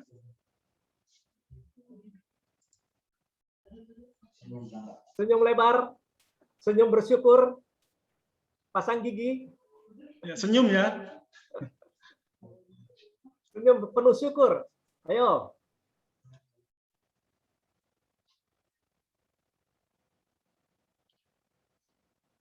Mantap.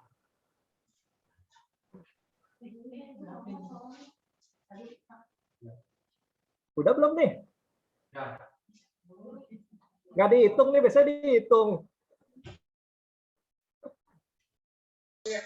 Untuk layar pertama kita hitung 1, 2, 3. Tahan senyumnya sampai kering giginya.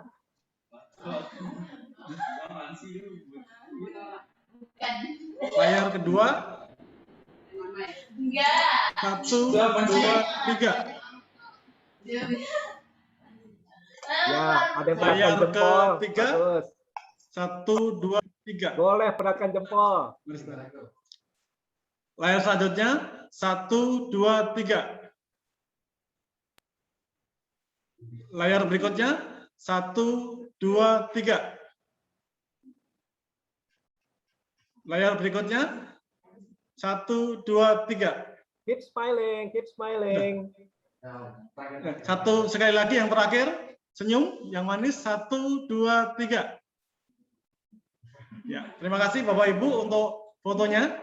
Akhirnya. Dan kita akan memasuki sesi tanya jawab. Kita masih punya waktu sampai dengan tanya jawab itu sampai dengan jam 21.10. Nah, mohon teman-teman OMK untuk menampilkan pertanyaan-pertanyaan yang Bapak Ibu sampaikan.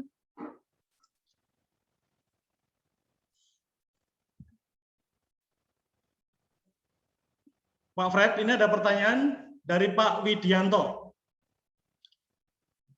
Apakah boleh berpendapat antara kedatangan Yesus di rumah Petrus dibanding ke rumah perwira? Apakah perwira tersebut tidak mau kalau ia bersahabat dengan Yesus, meskipun dia sangat beriman? Bandingkan dengan orang Farisi yang memberikan makamnya untuk jenazah Yesus. Sedang Yesus ke rumah Petrus, pastilah mau karena mereka adalah murid-murid Yesus. Intinya begitu, Pak. Oke. Terima kasih pertanyaannya, Brother Widianto. Brother Widianto ini dari mana? Boleh open mic? Dari paroki mana ini? Boleh open mic, Brother Widianto? Paroki mana? Pak Widianto, silakan open mic. Dari Ya, paroki mana? Dari Jonggol, dari Jonggol.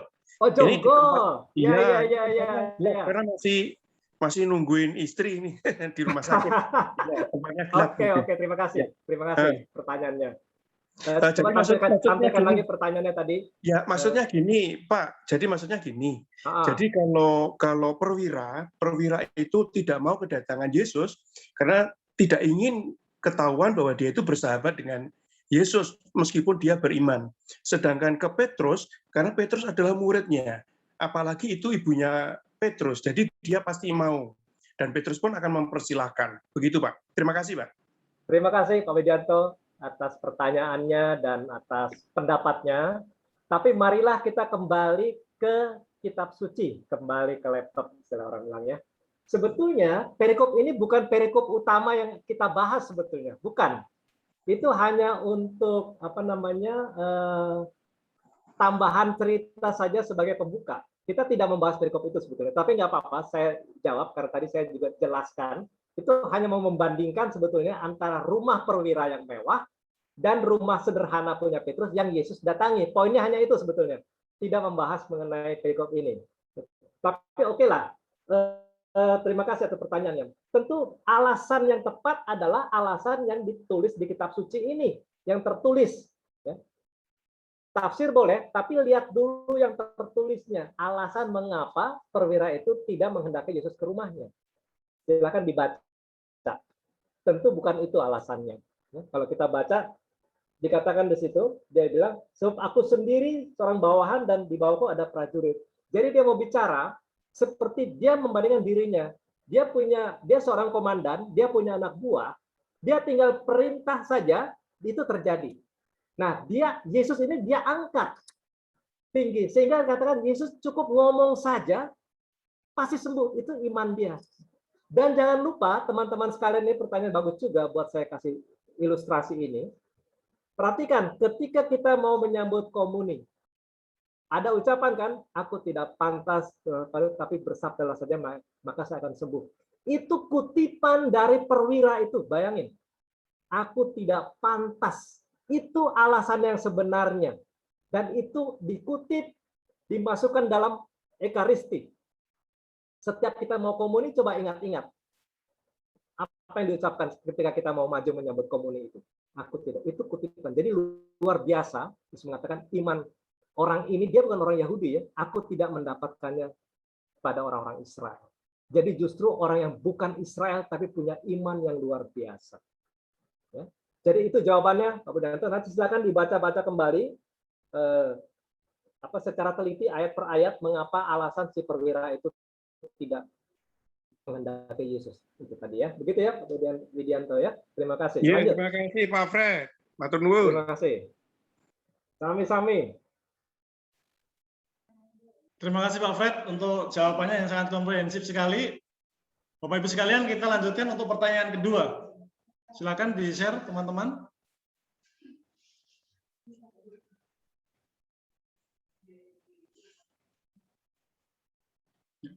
Pertanyaan dari Bapak Simon.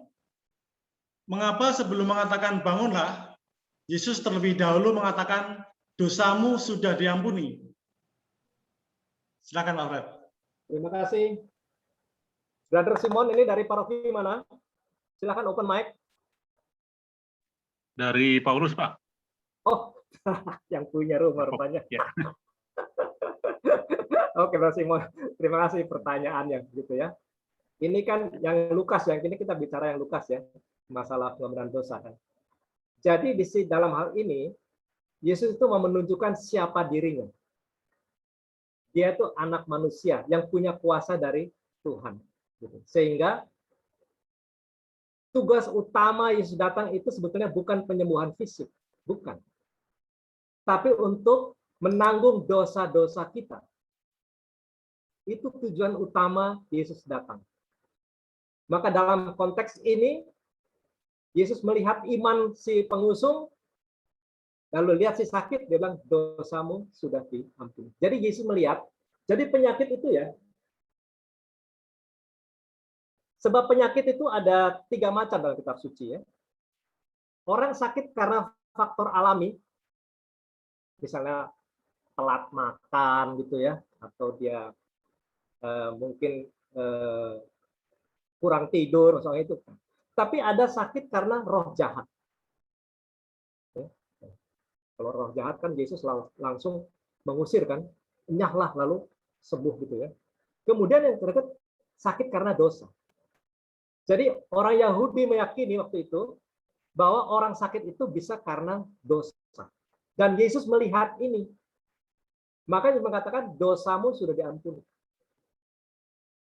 Sekaligus mengatakan anak manusia, jangan lupa di situ ada orang Farisi, ahli Taurat, yang menjaga hukum Taurat itu. Dia tidak percaya, tapi Yesus mengatakan, dia bisa membaca pikirannya, anak manusia punya kuasa. Dan kita tahu selanjutnya bahwa sampai akhir orang Farisi ahli Taurat itu tetap tidak percaya bahwa Yesus itu adalah putra Allah Mesias. Itu sebabnya mengapa dalam konteks ini Yesus mengatakan dosamu sudah diampuni. Mau menunjukkan siapa dia. Dia punya kuasa dari Allah. Tadi katakan di awal ya, bahwa Yesus, aku mempunyai kuasa dari Tuhan. Dan kuasa yang utama itu bukan kuasa menyembuhkan, bukan. Yang utama adalah pengampunan dosa. Dan kalau kita lihat sampai saat ini, banyak martir-martir itu matinya muda karena sakit. Tapi dia tidak berdosa. Begitu, ya. Termasuk Ignatius, Santo Ignatius Loyola yang baru kita kenal. Dia mati itu karena sakit. Begitu. Padahal dia sangat percaya sama Yesus. Jadi di sini Yesus datang utama tuh bukan untuk menyembuhkan fisik, bukan. Terutama masalah dosa. itu yang mau menebus dosa. Maka dengan salib itu tadi ya, kutipan dari Yesaya yang di awal tadi itu diperhatikan. Dibaca lagi kutipan Yesaya itu. Di situ sangat jelas apa misi Yesus datang ke dunia ini. Dalam konteks mukjizat, dalam rangka itu. Gitu ya. Maka konteks mengapa dikatakan dosamu sudah diampuni. Terima kasih. Dari sini lanjut.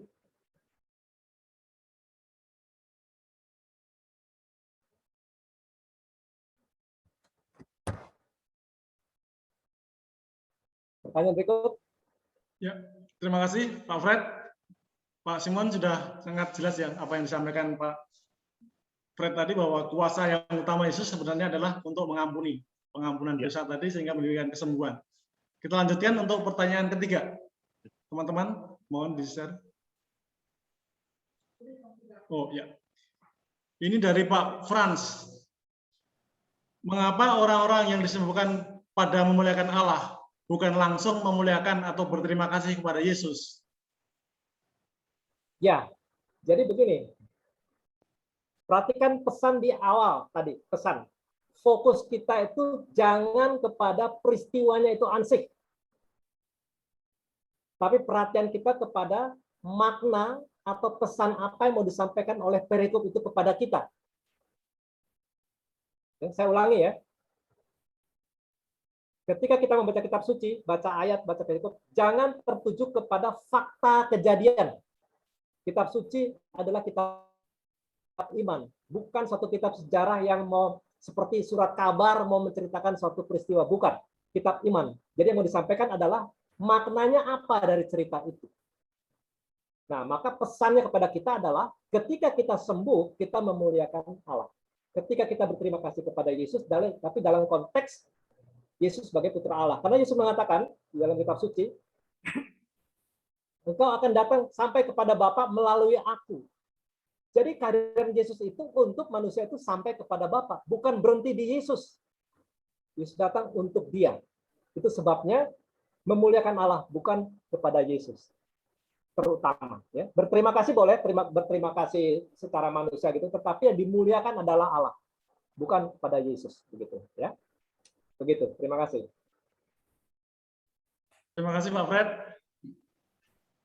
Sudah sangat jelas sekali bahwa sentralnya adalah Allah sendiri. Untuk berarti para penulis Alkitab untuk mewujudkan imannya, iman, karena kitab suci adalah buku iman, bukan buku sejarah sebagaimana disampaikan Pak Fred tadi.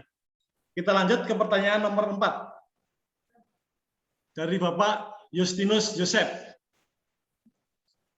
Ini ada kasus katanya. Ada seorang teman yang sakit, tidak mau berobat ke dokter, dan tidak mau minum obat meskipun sakitnya parah. Dia beranggapan tidak perlu dokter. Tetapi yang diperlukan iman percaya Tuhan. Iman percaya kepada Tuhan pasti menyembuhkan. Mohon pencerahannya. Apakah sikap yang demikian baik adanya? Monggo Pak Fred. Ini bukan cerita kitab suci ya, ini cerita nyata di zaman sekarang ini ya. Wah, ini kita bisa diskusi panjang lebar kalau ini ya, begitu. Memang ada orang-orang yang model begini. Sama kayak COVID ini kan, ada orang yang nggak percaya, nggak usah pakai masker. Saya punya Yesus kok. Itu terjadi di Amerika itu. Di sini kadrun-kadrun kan suka ngomong gitu ya, nggak usah.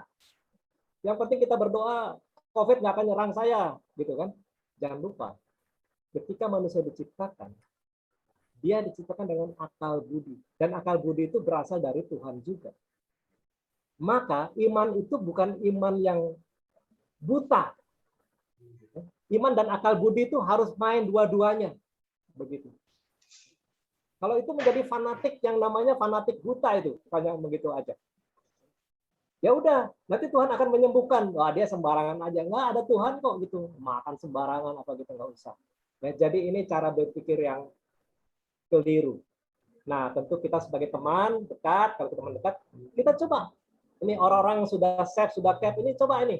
Datangi dia, ceritakan pelan-pelan supaya paham. Gitu ya. Supaya paham. Gitu. Itu saya. Terima kasih, Pak Justinus Joseph. Terima kasih. Sudah jelas ya Pak Justinus ya jawaban Bapak Fred, bahwa iman tidak boleh iman yang buta, tapi harus dengan logika, dan karena Tuhan juga menganugerahkan akal budi ataupun pikiran kita. Kita lanjut ke pertanyaan nomor 5. Masih ada teman-teman? Oh ya, ini dari Ibu Christine Ningsih. Apakah Tuhan Yesus menyembuhkan orang sakit semasa COVID-19 ini? Banyak orang beriman yang berpulang. Ini kehendak Tuhan juga sebagai mukjizatkah? Pak Fred. Ini pertanyaan sulit banget nih. Ibu Christine dari mana nih? Dari paroki mana nih? Bu Christine. Bu Christine, silakan buka mic.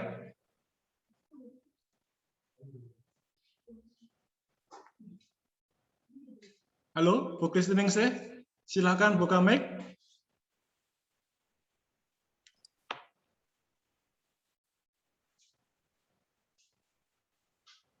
Masih ada nggak teman-teman? Ibu Christine Tidak Ningsih? hadir lagi. Nggak ada orangnya. Cuma nanya terus hilang gitu. Ada Bu Christine? Ibu Ningsih? Oke. Ini pertanyaan memang yang banyak ditanya orang sekarang ini. Ya, ditanya orang sekarang ini. Banyak orang beriman berpulang. Iya, bahkan banyak imam, uskup juga ada yang meninggal karena COVID. Begitu kan? Karena COVID. Nah, ditanyakan apakah ini kehendak Tuhan juga? Begitu kan? Ya tergantung iman masing-masing. Kita melihat. Tapi sekali lagi tadi iman yang menggunakan akal budi. Kalau dia meninggal karena COVID-nya, karena dia melanggar protokol kesehatan, ya salah dewe, salah sendiri itu namanya. Sudah dikasih akal budi kok nggak mau ngikut, misalnya gitu kan? Masih ke sana kemari, nggak pakai masker, misalnya kan, gitu. Nggak melakukan protokol kesehatan. Ya walaupun dia orang beriman, tapi kalau nggak patuh pada prokes ya kena juga akhirnya. Jadi jangan begitu mudah mengatakan lalu wah ini kehendak Tuhan. Itu semua kita lempar, sangat mudah. Tapi coba refleksi ke diri sendiri dulu. Refleksi diri sendiri. Ya, untuk biasanya yang kita katakan demikian menghibur itu untuk keluarganya, bukan untuk si yang meninggalnya itu, yang meninggalnya udah nggak tahu apa-apa. Tapi ini semacam kata-kata hiburan biasanya kepada keluarga, wah ini kehendak supaya ya mengurangi. Padahal kalau coba kita mau analisa lebih jauh, dia meninggalnya karena salah sendiri, nggak mengikuti protokol kesehatan, nggak cuci tangan, nggak pakai masker, ke jalan kemana-mana, begitu kan? Itu yang terjadi. Gitu. Tapi semua itu, wah ini kehendak Tuhan. Orang kecepatan di tol, kecepatan tinggi ini udah dikata batas 160, 100 km per jam, dia hajar 200 km, tabrakan mati, lalu bilang ini kehendak Tuhan, apa benar? Nah itu hal-hal yang begitu. Iman itu nggak boleh iman yang mati. Akal budi harus tetap jalan. Ya, terima kasih. Terima kasih Pak Fred. Kita lanjut pertanyaan selanjutnya. Teman-teman silakan.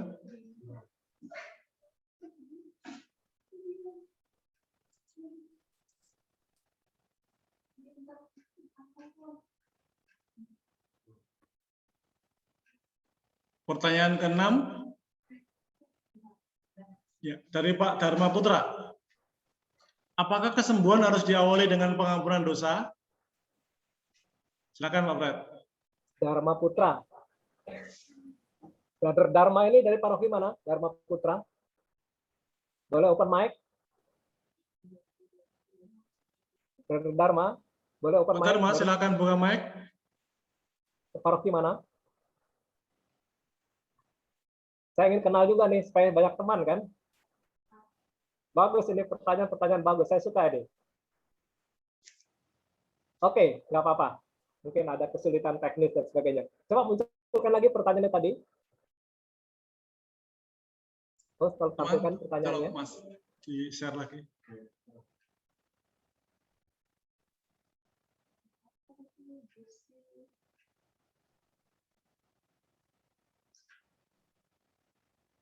Oke. Salah satu sakramen di kita di Gereja Katolik, ketika orang sakit ada sakramen orang sakit kan ya, itu ya. Sakramen orang sakit. Nah, di situ tentu ada pengampunan dosa. Gitu ya. Maka mengapa cepat-cepat supaya Jangan lupa tadi dikatakan bahwa Yesus datang utama ke dunia itu untuk menanggung dosa-dosa kita. Bukan utamanya menyembuhkan fisik, bukan. Terutama adalah pengampunan dosa.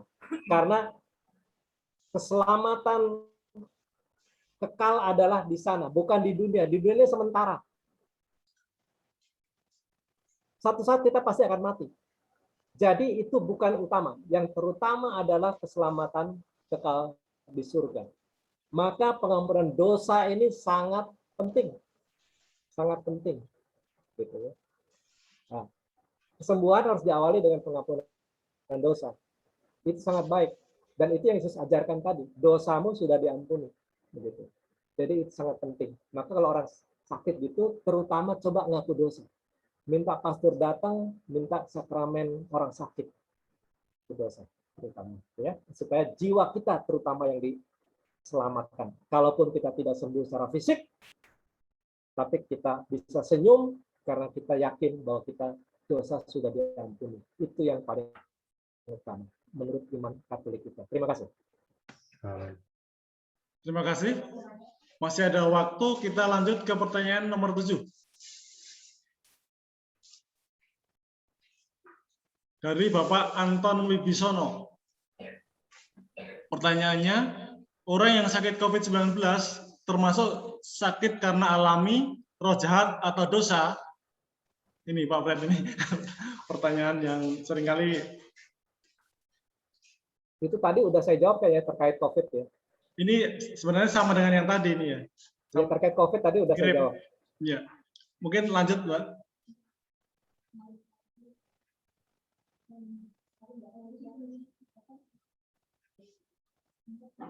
Lanjut ke pertanyaan berikutnya.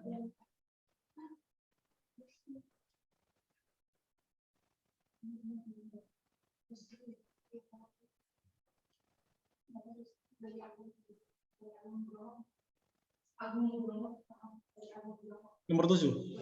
Ini dari Pak Agung Nugroho. Dari perikop-perikop tersebut banyak yang sembuh dan takjub karena kesembuhan secara fisik. Bagaimana dengan yang sakit secara rohani? Karena sakit dan sembuh secara rohani tidak kasat mata. Yang banyak malah sakit secara rohani sulit untuk sembuh dan sulit untuk bersyukur kepada Tuhan. Perikop banyak yang sembuh takjub karena kesembuhan fisik. Memang topik kita pada malam hari ini adalah berbicara mukjizat Yesus, kesembuhan fisik. Yang memang itu yang kita bicarakan.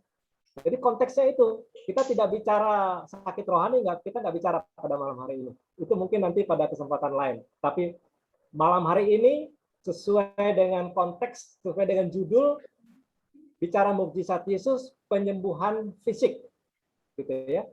Kalau yang kedua, mukjizat Yesus karena alam. Tapi ini penyembuhan fisik. Kita tidak bicara mengenai kesembuhan rohani. Nanti mungkin next time ada lagi sesi yang kita akan bicara itu ya. Nanti kasih tahu sama panitia Paulus seksi bikin lagi kursus untuk itu. Terima kasih. Ya, terima kasih Pak Fred. Untuk Pak Agung ini mungkin untuk pertemuan berikutnya ada ini yang eksorsisme itu. Itu nanti kita tunggu, pasti lebih menarik. Pasti menarik itu yang kesembuhan secara rohani ini. Kita tunggu aja. Tetap setia di KKS Santo Paulus. Terima kasih, kita lanjut Terima ke kasih, pertanyaan Pak. berikutnya. Masih ada? Dari Ibu Laura. Pada saat Yesus menyembuhkan orang kusta, diberitahukan untuk tidak memberitahukan siapapun. Apa maksudnya, Pak? Nah, ini sebenarnya tidak kita bahas di perikop ini. Apakah Pak Fred pernah menjawab? Ya, ini pertanyaan bagus karena saya memang singgung. Memang ini bukan, tapi karena saya singgung tadi, ini bagus juga ya. Ini bagus dan banyak orang.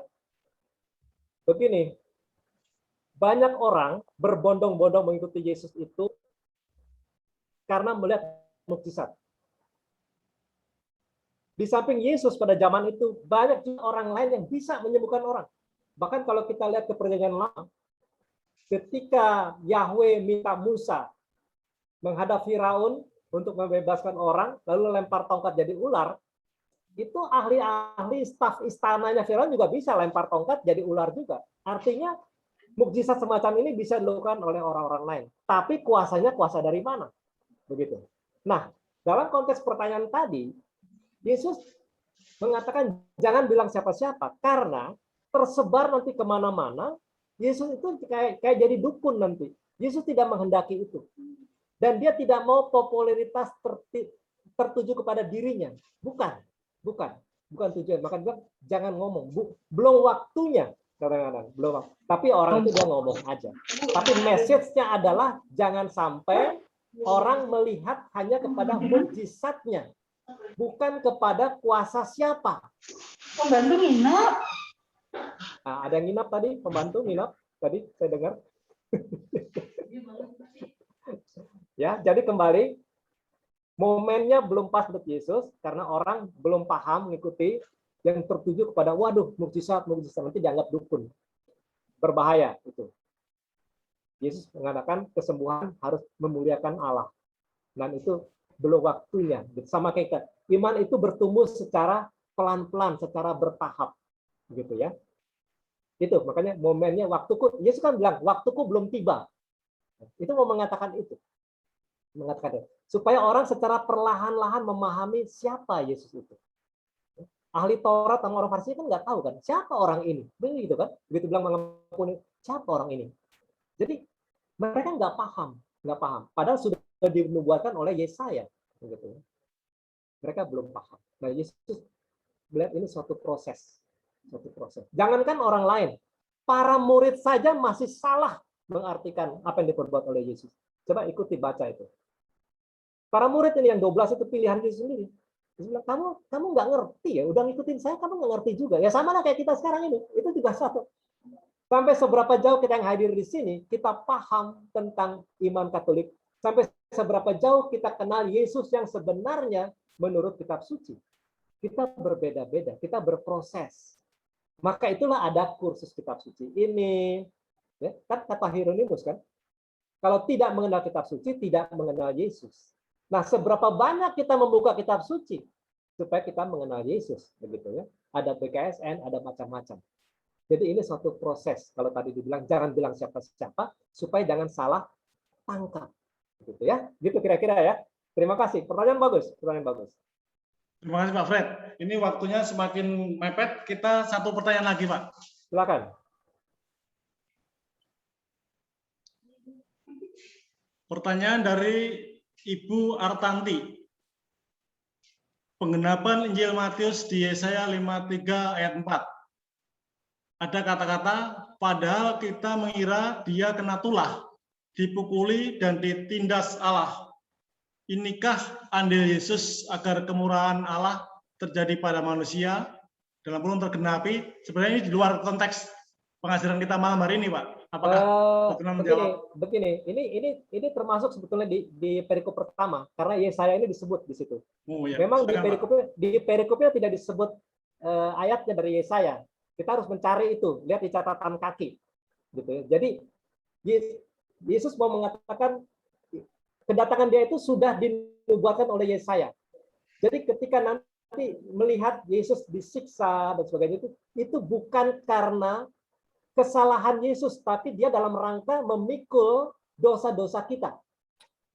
Dosa-dosa kita. Maka dia datang sini untuk menyadarkan orang bahwa ayo jangan berbuat dosa. Jangan berbuat dosa. Maka dia bilang dosamu sudah diampuni. Itu terutama Yesus mau datang untuk memikul dosa-dosa kita. Dan kita adalah orang yang berdosa. Tidak ada manusia yang tanpa dosa kecuali Yesus sebagai manusia. Semua orang berdosa. Semua orang berdosa. Tapi Yesus sudah mengatakan, aku akan menanggung dosa. Jadi jangan sengaja berbuat dosa, atau ada Yesus kita. Bukan begitu juga. Maka kita ada sakramen pengampunan dosa itu dalam rangka itu. Yesus yang menanggung dosa-dosa kita. Ya, kira-kira Yesaya itu mau ke sana. Jadi jangan orang pikir, oh dia disiksa itu karena tulah itu, salah sendiri itu. Itu kan zaman Yesaya itu kan sekian ratus tahun sebelumnya ya. Jadi orang belum paham. Nah, digenapi sekarang ini. Digenapi. Baru ngerti sekarang. Maka dikatakan, dari kita baca tadi, digenapi. Apa yang dinubuatkan oleh Yesaya tadi, sekarang ini digenapi. Diperlihatkan. Ini loh datangnya. Kira-kira gitu ya. Terima kasih. Terima kasih Pak Fred. Bapak Ibu dan teman-teman sekalian, karena waktu yang terbatas, maka semua pertanyaan tidak bisa dijawab dalam forum ini. Namun panitia akan mencoba untuk mengoleksi pertanyaan yang Bapak Ibu ajukan di dalam chat room agar kita teruskan kepada Pak Fred. Jika memungkinkan beliau menjawab pertanyaan tersebut secara tertulis dan nanti akan kita share di grup di WA grup kita. Untuk mengakhiri pertanyaan jawab pada malam hari boleh ini. Saya tambahkan sedikit. Ya, silakan Pak. Silakan. Mohon izin, mohon maaf saya potong itu. Silakan, Tapi silakan. bagus sekali. Jadi pertanyaan yang belum terjawab nanti dimasukkan di WhatsApp grup. Oke? Dan yang jawab bukan hanya saya, boleh siapa saja. Kita sama-sama sharing. Ya, kita sama-sama sharing. Kita sama-sama belajar, sama-sama sharing. Supaya kita juga baca-baca, jangan hanya pasif nunggu jawaban, jangan begitu. Cari jawaban, cari jawaban.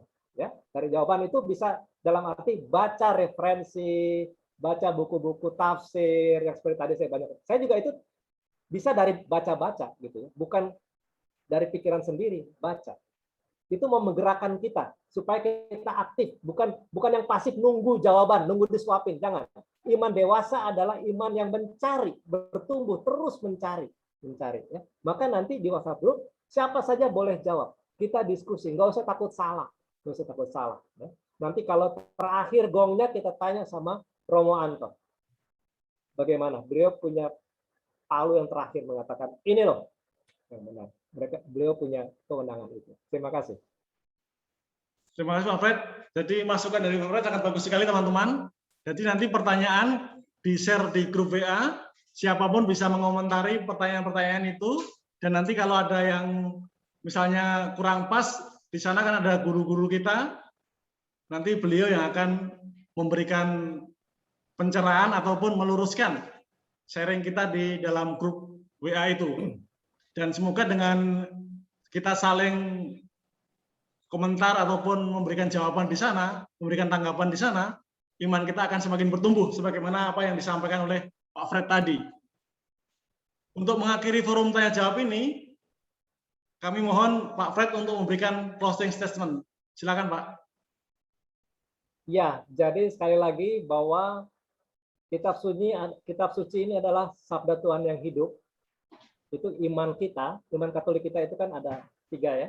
Kitab suci, tradisi suci, dan magisterium. Kitab suci yang pertama. Oleh karena itu kita harus rajin-rajin baca kitab suci. Bukan seperti buku novel, tapi dia sabda Tuhan. Maka kan ada grup-grup baca ya, ikut itu, bagus itu. Ya. Kalau nggak ngerti nggak apa-apa. Bagus bilang, ambil baca saja, berdoa. Nggak usah yang rumit-rumit, yang sederhana saja. Nah, itu pesan saya. Supaya iman kita makin bertumbuh, kita semakin mengenal Yesus. Itu closing statement dari saya. Dan pada kesempatan ini, saya juga ingin berterima kasih kepada teman-teman yang membantu saya dalam persiapan ini. Pertama kepada Brother Indra, teman saya pengajar yang lalu. Kalau lihat tadi saya punya slide PPT, itu yang bikin indahnya beliau. Saya hanya kata-kata saja. Saya gaptek nih. Saya minta tolong, Bro Indra, tolong dong. Itu hasil dari Brother Indra. Ya. Kemudian terima kasih juga tentu kepada teman-teman istilah dan pria itu modos ya, tim modos ya, tim moderator dan host dari ya, ini sebagai moderator, Brother Sugeng, teman-teman yang lain ada Yopi, ada Eva dan lain-lain yang saya kenal. Terima kasih atas dukungannya semua, juga tentu kepada Romo Anton yang telah memberi saya kesempatan, dan juga kepada teman-teman seksi Kitab Suci Katedral yang mendukung saya dengan doa-doanya semua, dan partisipasi dari semua teman-teman, sehingga acara kita malam hari ini betul-betul kita rasakan sebagai anugerah dari Tuhan yang patut kita syukuri. Terima kasih. Terima kasih Pak Fred untuk waktu dan pengajaran yang diberikan kepada kami malam hari ini. Dan semoga untuk next time Pak Fred senantiasa berkenan apabila kita mohon untuk memberikan pencerahan kembali. Dan yang perlu saya garis bawahi tadi bahwa di dalam kita membaca perikop kitab suci, sebagaimana apa yang disampaikan Pak Fred tadi, kita jangan berfokus pada fakta kejadian, namun yang penting adalah makna dan arti perikop yang kita pelajari tadi. Bapak, Ibu, dan teman-teman sekalian, sebelum kita akhiri, saatnya kesempatan kita untuk mengundi door prize. Kami persilakan Mas Arista untuk mengundi, dan untuk pengundian ini kami minta yang pertama ada 2 door prize. Yang pertama kami mohon Bapak Bensa selaku ketua seksi kitab suci paroki kita untuk menghitung pada saat dilakukan pemutaran door prize untuk yang pertama. Silakan teman-teman. Ya, baik. Terima kasih. Selamat malam Bapak Ibu semuanya. Silakan diputar. Diputar.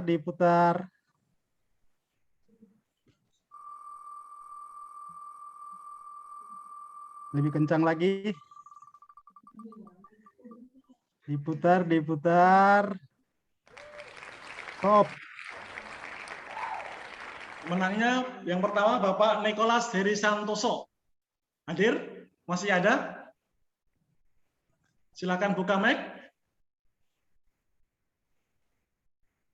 Bapak Nicholas Heri Santoso. Sudah pulang. Kalau sudah keluar kita hangus. Undi lagi. Hangus ya, kita undi lagi. Silakan Pak Bensa lagi. Ya, diputar. Stop.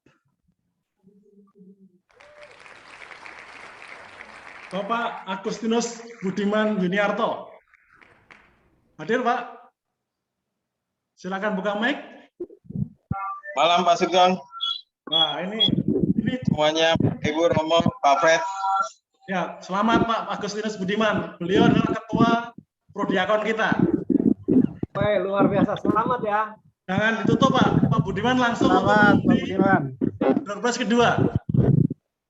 Mic-nya jangan ditutup, langsung undi ke door prize kedua. Yuk, Mas, silakan silakan Pak Budiman. Open mic dulu, masih mute itu. Oke, terima kasih Pak Sugeng dan Bapak Romo. Pemenang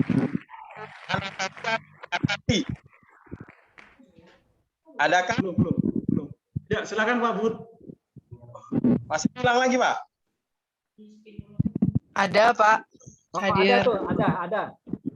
Ada Pak Sugeng. Ya, silakan.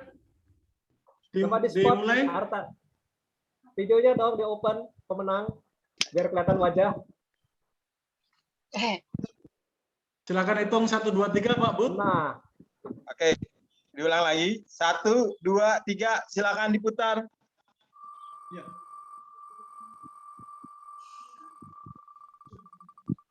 Dan pemenangnya. Ya. Pemenangnya Remigius Edi Winata.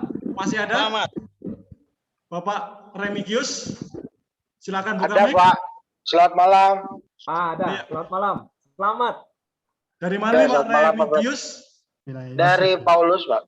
Oh, dari Paulus. Selamat untuk door prize yang kedua. Ditunggu nanti dikirim ke rumah oleh panitia ya. Baik, terima kasih Mas Sugeng. Selamat malam. Selamat yang kedua untuk para bukannya pemenang pada aku malam ini. Arkanti tadi. Untuk Bapak Ibu yang lain, kita tunggu minggu depan yang belum memenangkan door prize.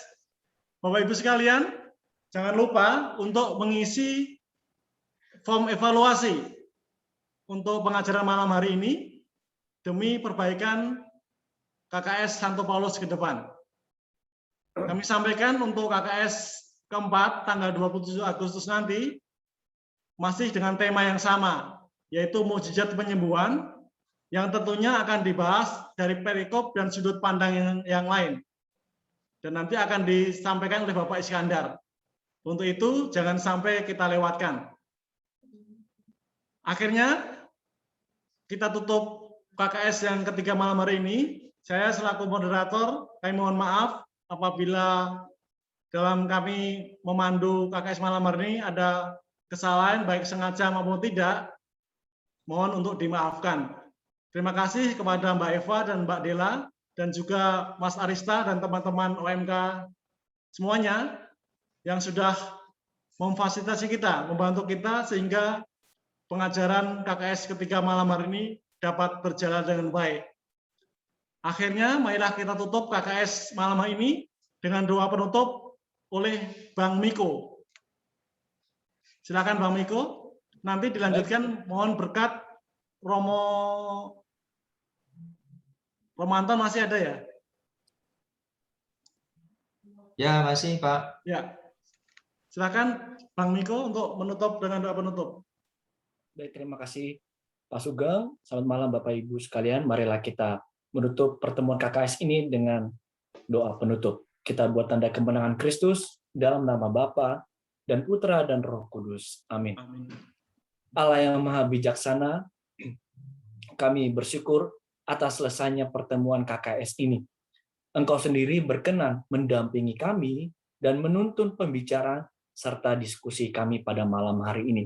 Kami mohon ampun jika kami masing-masing kurang terbuka dan kurang menghargai bimbingan-Mu melalui pendalaman KKS hari ini, dan lebih memaksakan dan mengikuti jalan kami sendiri. Juga kami mohon atas kekurangan-kekurangan yang terjadi di dalam pertemuan KKS ini. Kami bersyukur atas hasil KKS ini yang kami yakini diilhami oleh Roh Kudus sendiri. Sudilah Engkau memberkati kami semua dalam mengamalkan hasil pertemuan ini. Demikian pula berkatilah semua saudara dan saudari kami yang terlibat dalam pelaksanaan hasil pertemuan KKS ini. Terlebih khusus Pak Fred sekeluarga yang sudah memberikan dengan baik materi pada hari ini. Semoga hasil pertemuan ini sungguh-sungguh membawa kesegaran dan pembaharuan bagi seluruh umat-Mu, sehingga kami semakin mantap menjadi umat-Mu, semakin terbuka untuk melayani sesama, dan di atas itu semua semakin takwa kepadamu. Demi Kristus pengantara kami. Amin. Kita mohon berkat dari tangan Patar Anto. Tuhan bersamamu dan bersama. Semoga saudara-saudari sekalian, keluarga, pekerjaan, dan semua usaha serta niat baik kita dan istirahat kita malam hari dibimbing dan diberkati Allah yang Maha Kuasa, Bapa dan Putra dan Roh Kudus. Amin. Terima kasih Romo, Bapak Ibu sekalian. Sampai ketemu di KKS minggu depan. Terima kasih Romo.